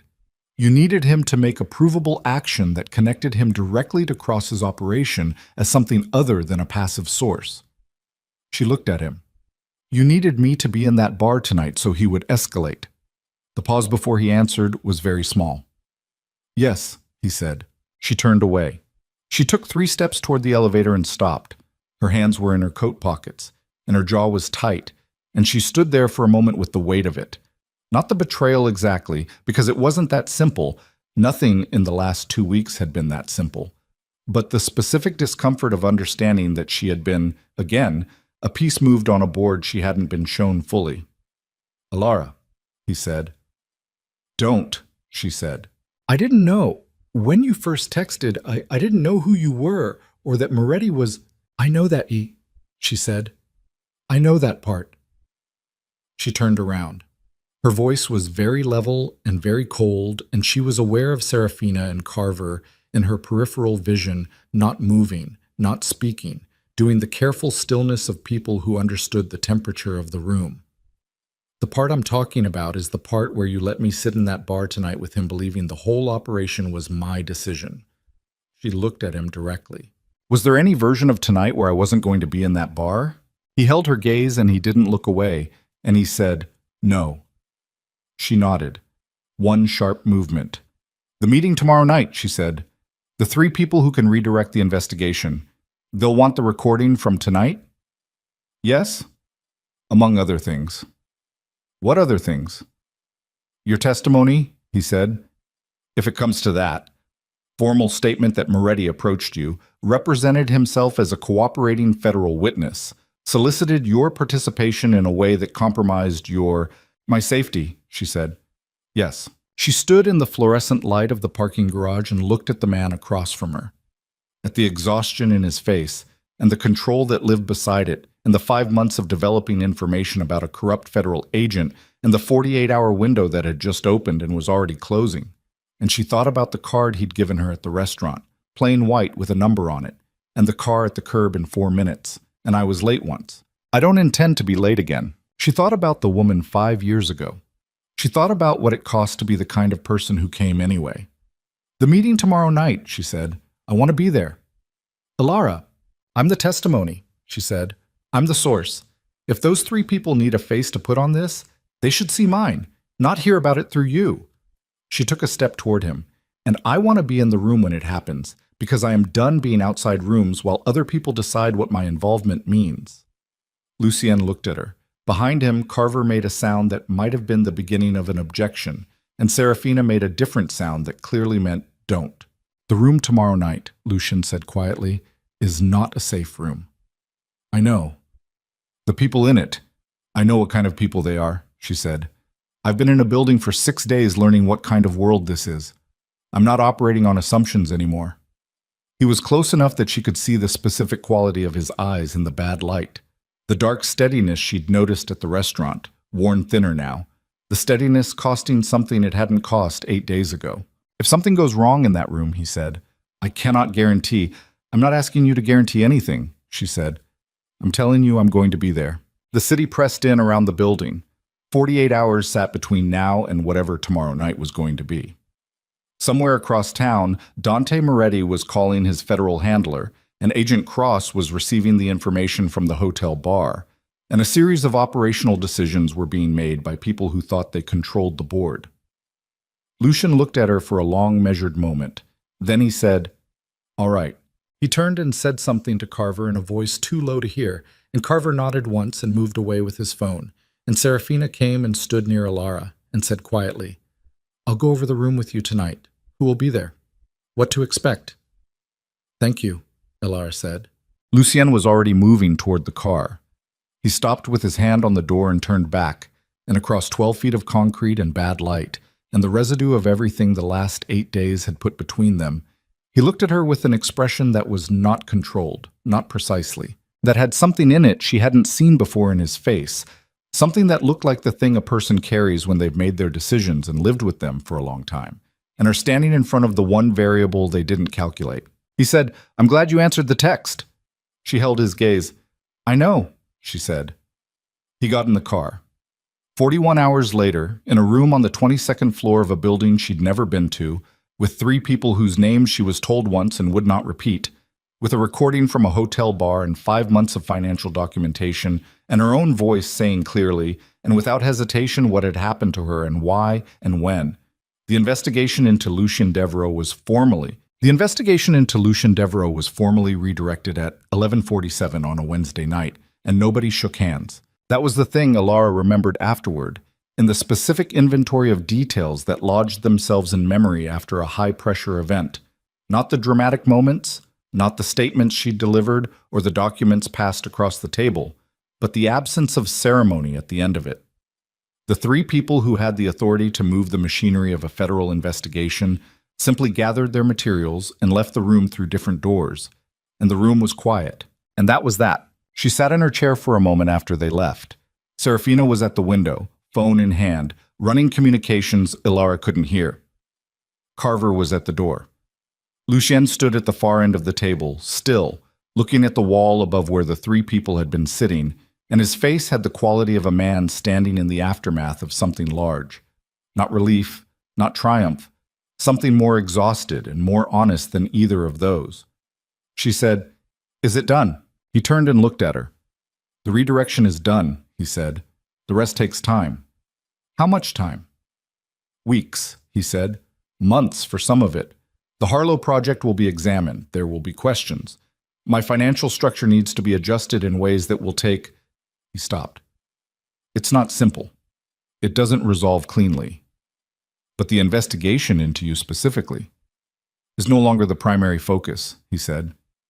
"Yes." She nodded. She was very tired. She'd been tired since the parking garage the previous night. A bone-level exhaustion that had nothing to do with sleep and everything to do with the accumulated weight of 9 days of sustained tension, the kind of tired that arrived after the thing you'd been braced for had finally happened and your body understood it could stop bracing. "And Dante," she said. Lucien's expression shifted. Not dramatically, a small, contained movement along the jaw. "Cross will be placed under internal investigation," he said. "When that happens, her cooperating witnesses lose their protected status until the investigation concludes. Moretti is aware of this. He's been aware of it since—" He paused. "Since about an hour ago. Someone told him." "Someone told him," Lucien confirmed. She thought about Dante Moretti and whatever room he was in at 11:47 on a Wednesday night, receiving the information that the architecture he'd spent 14 months constructing had developed a catastrophic structural fault. She thought about the gray, exposed quality of his face in the elevator lobby at Velvet Meridian.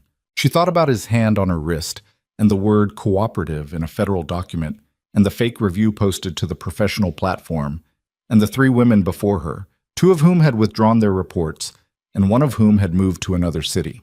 She didn't feel satisfaction exactly. It was something more complicated than satisfaction, less clean, weighted with the knowledge of what it had cost to get here. "What happens to him?" she said. "Without Cross's protection and with the communications record we've provided to the right people, his business associations will be examined on their own merits. Several of them won't survive that examination." Lucien paused. "He won't be prosecuted for what he did to you personally. The legal mechanism for that doesn't exist in a way that's accessible." "I know," she said. "I want to be clear that I know," she said again, more firmly. "I know you can't fix all of it. I'm not asking you to." She looked at him across the long table. "I'm not asking you to fix it. I'm telling you I understand the limits." He held her gaze. "Come on," Serafina said from the window, not unkindly. "Cars downstairs." They rode down in the elevator in silence. The 4 of them, Ilara and Lucien and Serafina and Carver, and the silence had a different quality than the silences that had preceded it, less pressurized, less loaded with operational necessity. Just tired people in an elevator at midnight. On the street, Carver peeled away with a nod that was the most expressive thing she'd seen him do. Serafina hugged her, which surprised her. A brief, firm embrace that carried no sentiment but considerable sincerity. The hug of someone who did not hug easily and was doing it because they meant it. "You were good in there," Serafina said quietly. "All of it. The whole week." Ilara said, "Thank you for preparing me." "You prepared yourself," Serafina said. "I just gave you the structure." She looked at her brother, then back at Ilara, with an expression that managed to be simultaneously unreadable and completely clear. Then she got in a car, and it drove away. Lucien said, "I'll have someone—" "I want to walk," Ilara said. He looked at her. It was close to midnight, and they were in Midtown, and the streets were not empty, but they were thinned out. The city in its post-theater, post-dinner configuration, cabs and couples, and the occasional cluster of noise from a late-closing bar. "I'll walk with you," he said. She didn't tell him not to. They walked for 4 blocks without speaking. Her heels were wrong for it, but she didn't care, and the cold was sharp enough to be clarifying, and the city moved around them with its usual indifference to whatever any individual person had just been through. After the 4th block, she said, "Tell me about her." He didn't ask who she meant. He was quiet for half a block. She didn't push it. She walked beside him and waited. and the city provided ambient sound to fill the space while he decided. Her name was Mara, he said. She was 24. She'd been with someone for 2 years. A man in my peripheral world, not someone I'd brought in, someone who'd come in through other channels. I knew she was unhappy. I didn't know how unhappy. He paused. She sent the message to my number because it was the only one she had access to. Her phone had been taken. She used someone else's. He stopped walking for a moment, then started again. I was 30 minutes away. I drove fast. It wasn't fast enough. The street they were on was quieter, a cross street between avenues, the particular hush of mid-block in a city that was never entirely hushed. What happened to the man? She said. He's not available to hurt anyone else, Lucian said, with the flat, final quality of a sentence that was not an elaboration and was not going to become one. She absorbed that and didn't ask him to expand it. You've been carrying her, she said, for 5 years. Yes. And when my text came through, I didn't think about it rationally, he said. There was no rational component to the first 60 seconds. I was moving before I decided to move. He looked ahead of them at the street. The rational component came later, when I was already in the car. What did the rational component say? That this was probably nothing, a misdial, a drunk person, a teenager testing something, that I was about to drive across the city for a stranger's inconvenience. He paused. I drove anyway. She walked beside him and thought about the 60 seconds before rational arrived. The 60 seconds when a man who operated in a world built on calculation and precision had simply moved without deciding to, and she thought about what that meant about the shape of guilt and the way it lived in a person over 5 years, the way it didn't leave but redistributed itself into the body's automatic functions until it became indistinguishable from instinct. She would have been glad, Alara said. Mara, that you came for me. Lucian said nothing for a moment. Then he said, I think so too. They walked another 2 blocks. She could see the lights of her neighborhood beginning to organize themselves in the direction they were heading, the particular constellation of bodegas and laundromats, and the Thai place on the corner that was always open. The Harlow Project, she said. You told me it was complicated in the way that meant yes. Yes. Are you going to be all right? She said. Not with it, just all right. He considered it, which she appreciated. He didn't give her the fast, easy answer. Some things will have to change, he said. The financial structure, some of the operations. Certain relationships that have been useful will become more complicated when the investigation reshuffles. He paused. I've been in positions of similar pressure before. I know how to manage it. That's not what I asked, she said. He looked at her. The streetlight above them was doing the city's usual work, orange, practical, unflattering. And in it his face was exactly what it was. No ambient assistance, just the actual face of the actual man who had driven across the city for a stranger 9 days ago on the basis of 60 seconds of instinct and 5 years of carried guilt. I don't know, he said. It was the most honest thing she'd heard him say, and he said it without any performance of honesty, which was the only way it could have landed the way it did. I'll be all right, she said. He looked at her. I know, he said. They reached her building. It was an ordinary building on an ordinary block, 6 stories, pre-war, the kind of building that had outlasted several of its tenants' ideas about where they'd be in 5 years. She stopped on the sidewalk in front of it and turned to face him, and they stood there in the orange light with the city behind both of them and 9 days of unusual history between them. I need a week, she said, to be in my apartment and not think about any of this. Take whatever you need, he said. After the week, she said, I want to have a conversation that isn't about Dante Moretti or federal investigations or what we both need from each other operationally. All right, he said. A dinner, she said. Somewhere I choose. Something moved in his face. The potential of a smile again, the same thing she'd seen at the restaurant on the first night. Not performed, just present, brief and warm and slightly surprised, like something that had arrived without being planned. All right, he said again. Lucien. She said his name the way she'd been saying it for a week, with the weight of familiarity, and he received it the same way he always did, carefully, like something placed. Thank you for coming to the restaurant, for everything after. He looked at her for a moment. You did most of it, he said. We both know that's not entirely true, she said. It's true enough, he said. She held his gaze for a moment longer, and then she turned and went inside. She stood in her apartment for a long time without turning on the lights. The darkness was not uncomfortable. It was the ordinary darkness of a lived-in space, the shapes of furniture she knew, the ambient light from the street coming through windows she hadn't covered. She stood in it and breathed and let the week decompress through her body, like pressure releasing from a system that had been sealed too long. She went to bed. She slept in her bed, not the couch. She didn't dream about anything she remembered. The week passed. It passed in the specific way that weeks pass after large events. Not quickly, not slowly, but with the slightly unreal quality of time that has lost its usual orientation markers. She went to work. She sat at her desk.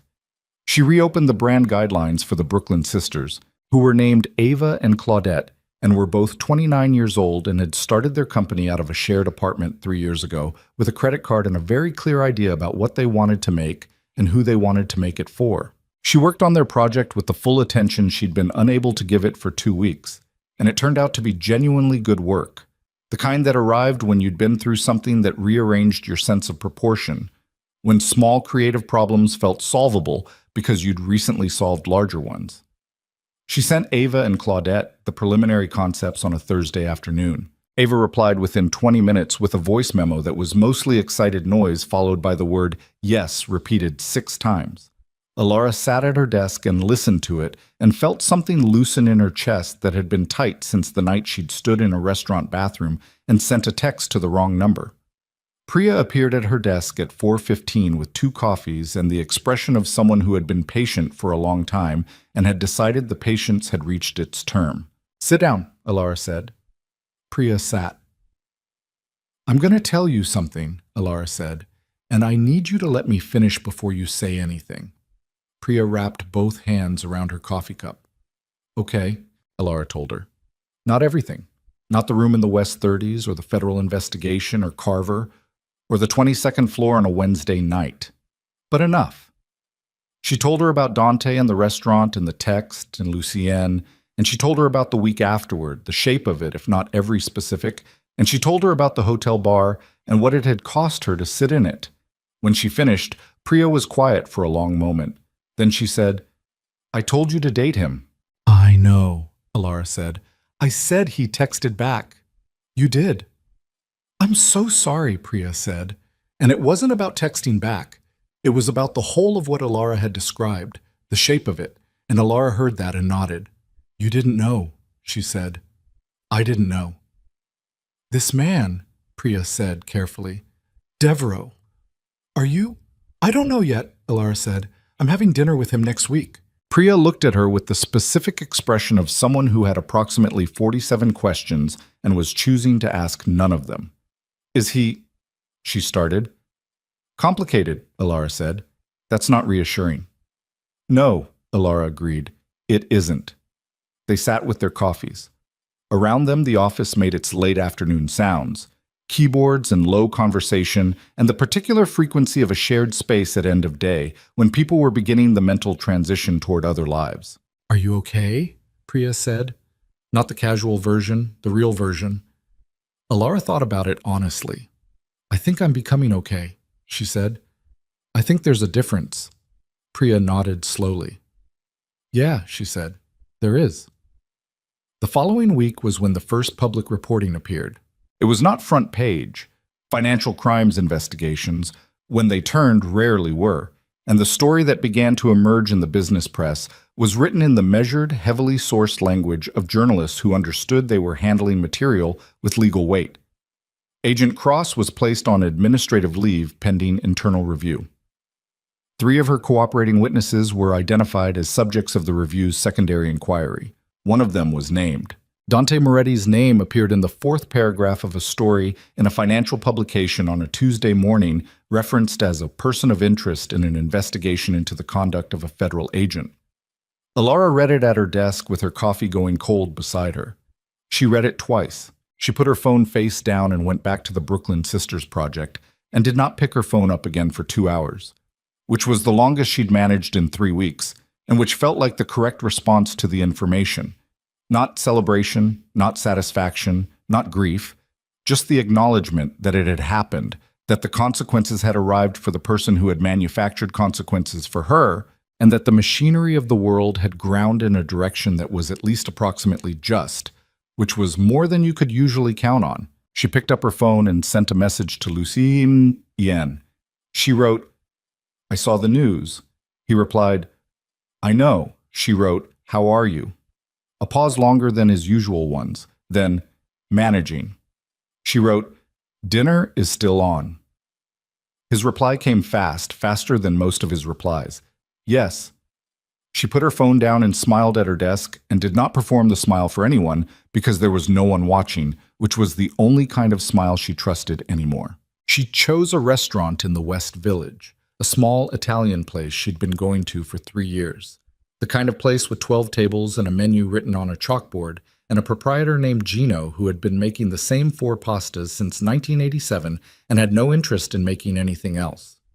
It was not expensive or impressive or elevated in any way that would signal anything about power or performance. It was just good, and she knew it. And she wanted to be in a room where she knew what things were. She told Lucien the name and the address and the time. He said, "I'll be there." She wore the same black dress. She didn't make a decision about the black dress. She reached into her closet, and it was the first thing her hand found, and she put it on and was halfway to the door before she realized what she'd taken. She stood in the small hallway of her apartment and considered changing. She didn't change. She went to the restaurant and arrived 3 minutes early, which was intentional, and Gino seated her at the corner table she'd asked for, the one with the view of the room and the door, and she sat and ordered a glass of wine and watched the room and let herself just be there, in the ordinary warm noise of a neighborhood restaurant on a Friday night, which was something she hadn't allowed herself since before Velvet Meridian. Lucien came through the door at exactly 7 o'clock. He was not in the black tailored coat. He was in something less formal, dark jacket, no tie, the kind of dress down that still carried its own precision. He scanned the room the same way he always scanned rooms, fast and specific, and found her immediately, and came to the table and sat down across from her. He looked tired, more tired than the parking garage, more tired than the 22nd floor. The accumulated fatigue of weeks of consequence management visible in the particular quality around his eyes. He also looked, she searched for the word and arrived at it, present. More present than he'd been in the operational context of the previous weeks, when there had always been a layer of processing between him and the immediate moment. "You found it all right," she said. "Yes." He looked at the room. "It's small." "I know," she said. "I like it." He looked back at her. "So do I," he said, and she believed him. Gino appeared and described the specials in the way he always described them, with no particular salesmanship, just information, take it or leave it. And Lucien listened and asked one question about the preparation of the lamb, and Gino answered it with the approval of someone whose technical questions he considered worth his time. After Gino left, Lucien said, "How is the work?" "Good," she said. "The project I was working on when this started, it came back together. I think it's actually the best thing I've done in a year." "The Brooklyn sisters." She looked at him. "You remembered that. You mentioned them. In the parking garage." He paused. "When you were telling me what you were losing by getting into the car."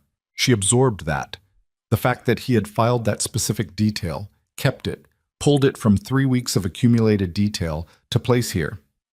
"The Brooklyn sisters are named Ava and Claudette," she said, "and they make clothing from reclaimed fabric, and they sent me a voice memo that was mostly them yelling yes when I sent the first round of concepts. And it was the best professional moment I've had in about 18 months. He looked at her. Something had moved in his expression. The potential of a smile again, the same one she'd been cataloging since the restaurant, but fuller this time, less restrained by circumstance. "Good," he said. "Lucien." She set her wine glass down. "I want to ask you something that isn't about anything operational." "All right." "The network," she said. "Your world. What I've seen of it, Serafina, Carver, the building in the West 30s. Is that what your life looks like, day to day?" He was quiet for a moment. "Mostly," he said. "Does it have to?" He looked at her carefully. "What are you asking?" "I'm asking whether the version of your life that exists is the version you chose, or the version that accumulated while you were managing other things. He turned his wine glass on the table. Slowly, a quarter rotation. His hands were still, the way they usually were, but the motion of the glass was something, a tell, she realized, one she hadn't identified before.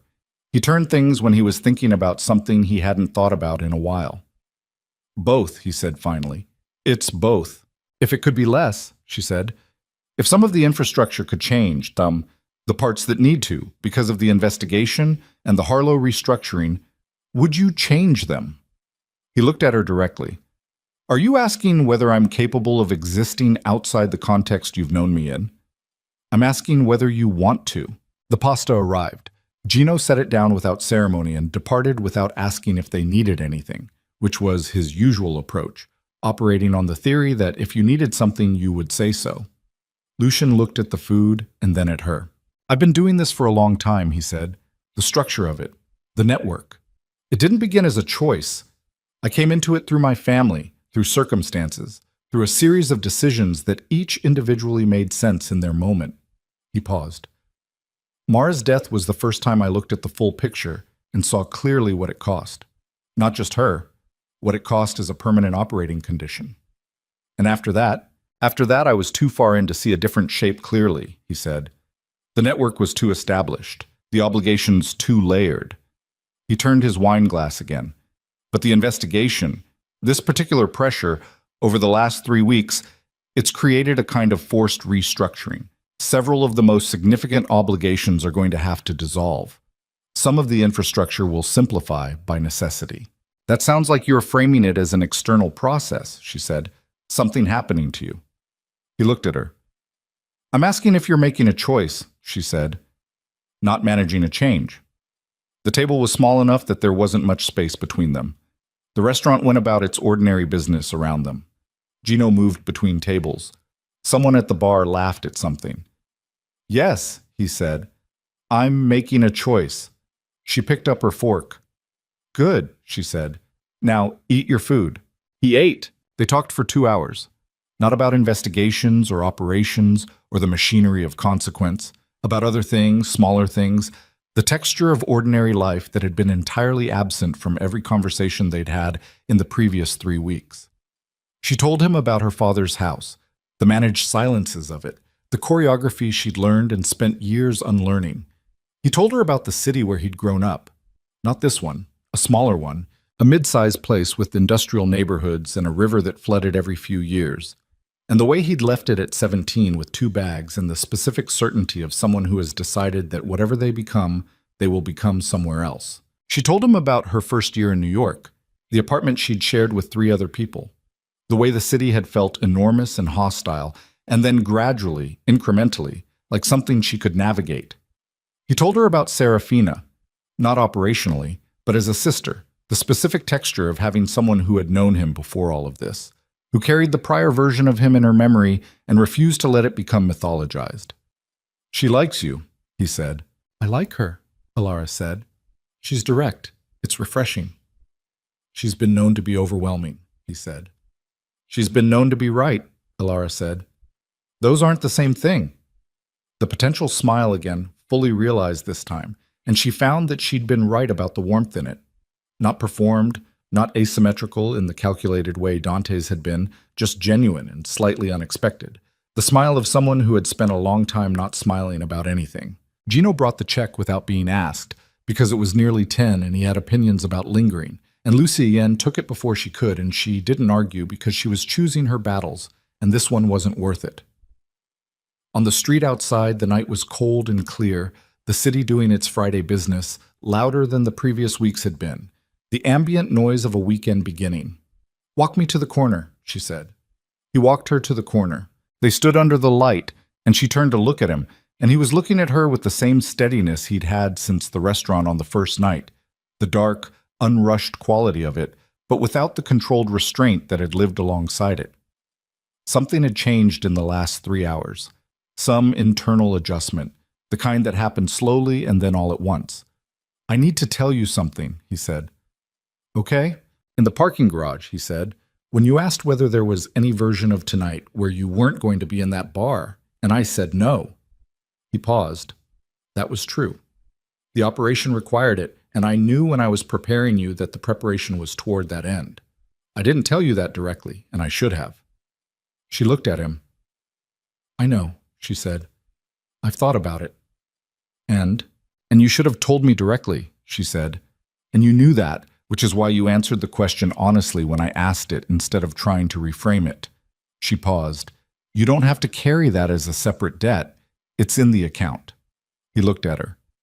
The account. We're going to accumulate things, she said. Both of us. I'm going to do things wrong, and so are you. And the question is whether the account is solvent overall, not whether any individual transaction is clean. She held his gaze. I think the account is solvent. He was quiet for a moment. Then he reached out, and his hand was at her jaw, careful. The same certainty she'd seen in how he moved through rooms applied here. Precise and unhurried, and she held still for it, looking up at him in the Friday night light of a West Village corner. He kissed her. It was not dramatic. It was not the kind of kiss that announced itself. It was the kind that arrived because the distance between two people had simply become unsustainable, the kind that carried 3 weeks of accumulated weight and delivered it without theater. When he pulled back, she looked at him for a moment. The account is solvent, she said again, quiet. Yes, he said.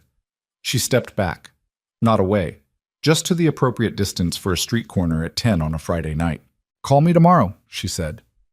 Yes, he said. She walked toward her building and did not look back because looking back was a habit she was working on, and this was as good a place to practice it as any. 3 months passed.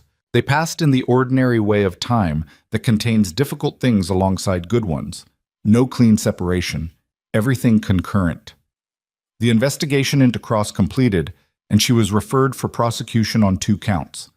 Dante Moretti retained counsel and issued a statement through that counsel that said very little in a great many words. 2 of the women who had withdrawn their reports filed new ones, this time with a different investigative context, and this time they were not withdrawn. Elara did not follow the reporting closely. She followed it enough to know what was happening and not enough to let it become the architecture of her days. She had the Brooklyn Sisters Project, which launched in February to the kind of response that made Ava send another voice memo. This one, 3 minutes long. She had the apartment she was sleeping in properly again. She had Priya, who had arrived at approximately 12 separate strong opinions about Lucien Devereaux without ever meeting him and expressed them all with complete confidence. She had Lucien, which was its own category. Not simple, not without the accumulated weight of what they'd both brought into it, but present and honest and characterized by the specific qualities she'd identified on the first night and been unable to name at the time. What it was, she'd determined eventually, was consistency. He was the same person in every context she'd encountered him in, and that sameness, the willingness to be identical across circumstances, to not perform differently for different rooms, was the thing she'd been missing her entire adult life without having the vocabulary for it. They were not without friction. She told him when she was angry and he was not always graceful about receiving it, had the ingrained tendency of someone who had spent years being the authority in every room to initially respond to challenge as a logistical problem rather than an emotional one. She called him on it when it happened. He adjusted. Not immediately and not without the friction of it, but he adjusted, and the adjustment was genuine, which was the only kind worth anything. He was working on the restructuring. The Harlow project had been divested, cleanly and at cost, and the network had simplified in the ways it had been forced to simplify, and some of the obligations had dissolved the way he'd predicted they would. He was not the same person operationally that he'd been before October, and she did not pretend to know all the ways that was true, but she knew the version of him she was in contact with, and that version was present. More present than she suspected he'd been in a long time. Serafina took her for coffee in February and looked at her across a small table and said, without preamble, "He hasn't been like this since before Mara." Elara held her coffee cup. "What was he like before?" "Less armor," Serafina said simply. "He put most of it on afterward. Not all at once. Gradually. The way you do when you keep deciding to protect yourself, and eventually you can't remember not being protected." Elara thought about that for a long time afterward. About the specific mechanics of armor and how it was always constructed from something real, always built on an actual wound, and how the cruelty of it was that it worked. It did what it was built to do. but at the cost of every true thing that tried to get through. In March, Lucian came to her apartment for dinner. This was not the first time. He'd been there several times by then, and she'd been to the place of his she'd been given access to, a renovated apartment in a building she would never have found without being taken there. But this particular night she'd cooked, which was something she did well and had missed doing for company, and he arrived on time with wine he'd selected with attention and sat in her kitchen while she finished cooking, and they talked about nothing in particular. Her mother, who was visiting the following month from where she'd retired to a smaller city upstate. Serafina's recent and apparently spectacular failure at a dating app that had produced 3 weeks of material. He was at ease in her kitchen in a way he hadn't been in October, the armor genuinely thinner, not gone.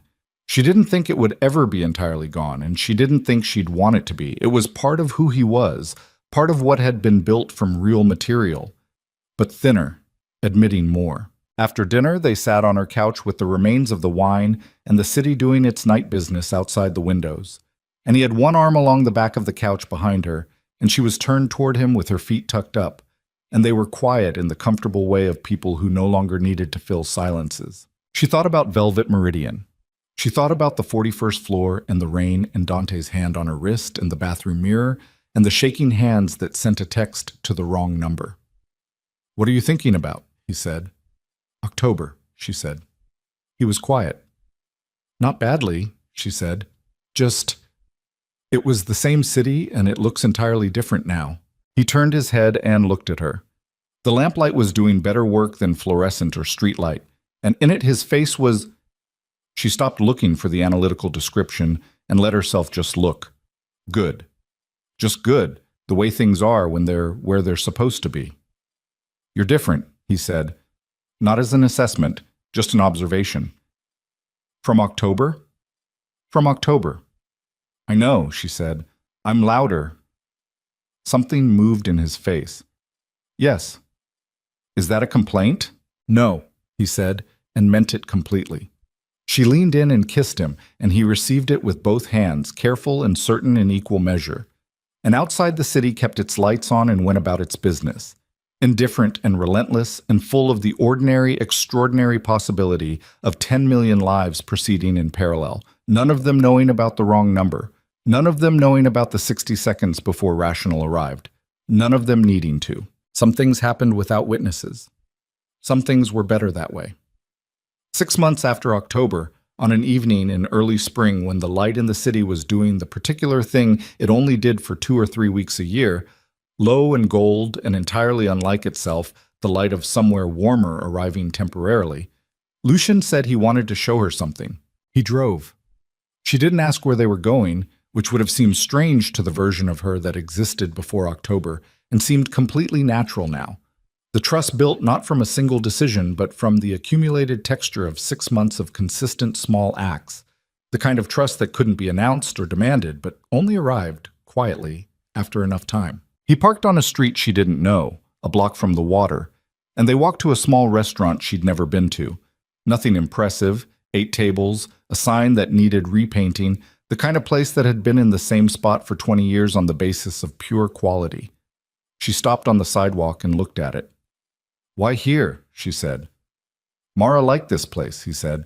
"I haven't been back since she died. I wanted to come back with you." She stood on the sidewalk in the gold spring light and looked at the restaurant, and then at him, and felt the weight of what he was offering. Not a grand gesture, not a ceremony, just an honest act, the placing of something he'd carried alone for 5 years into the shared space between them.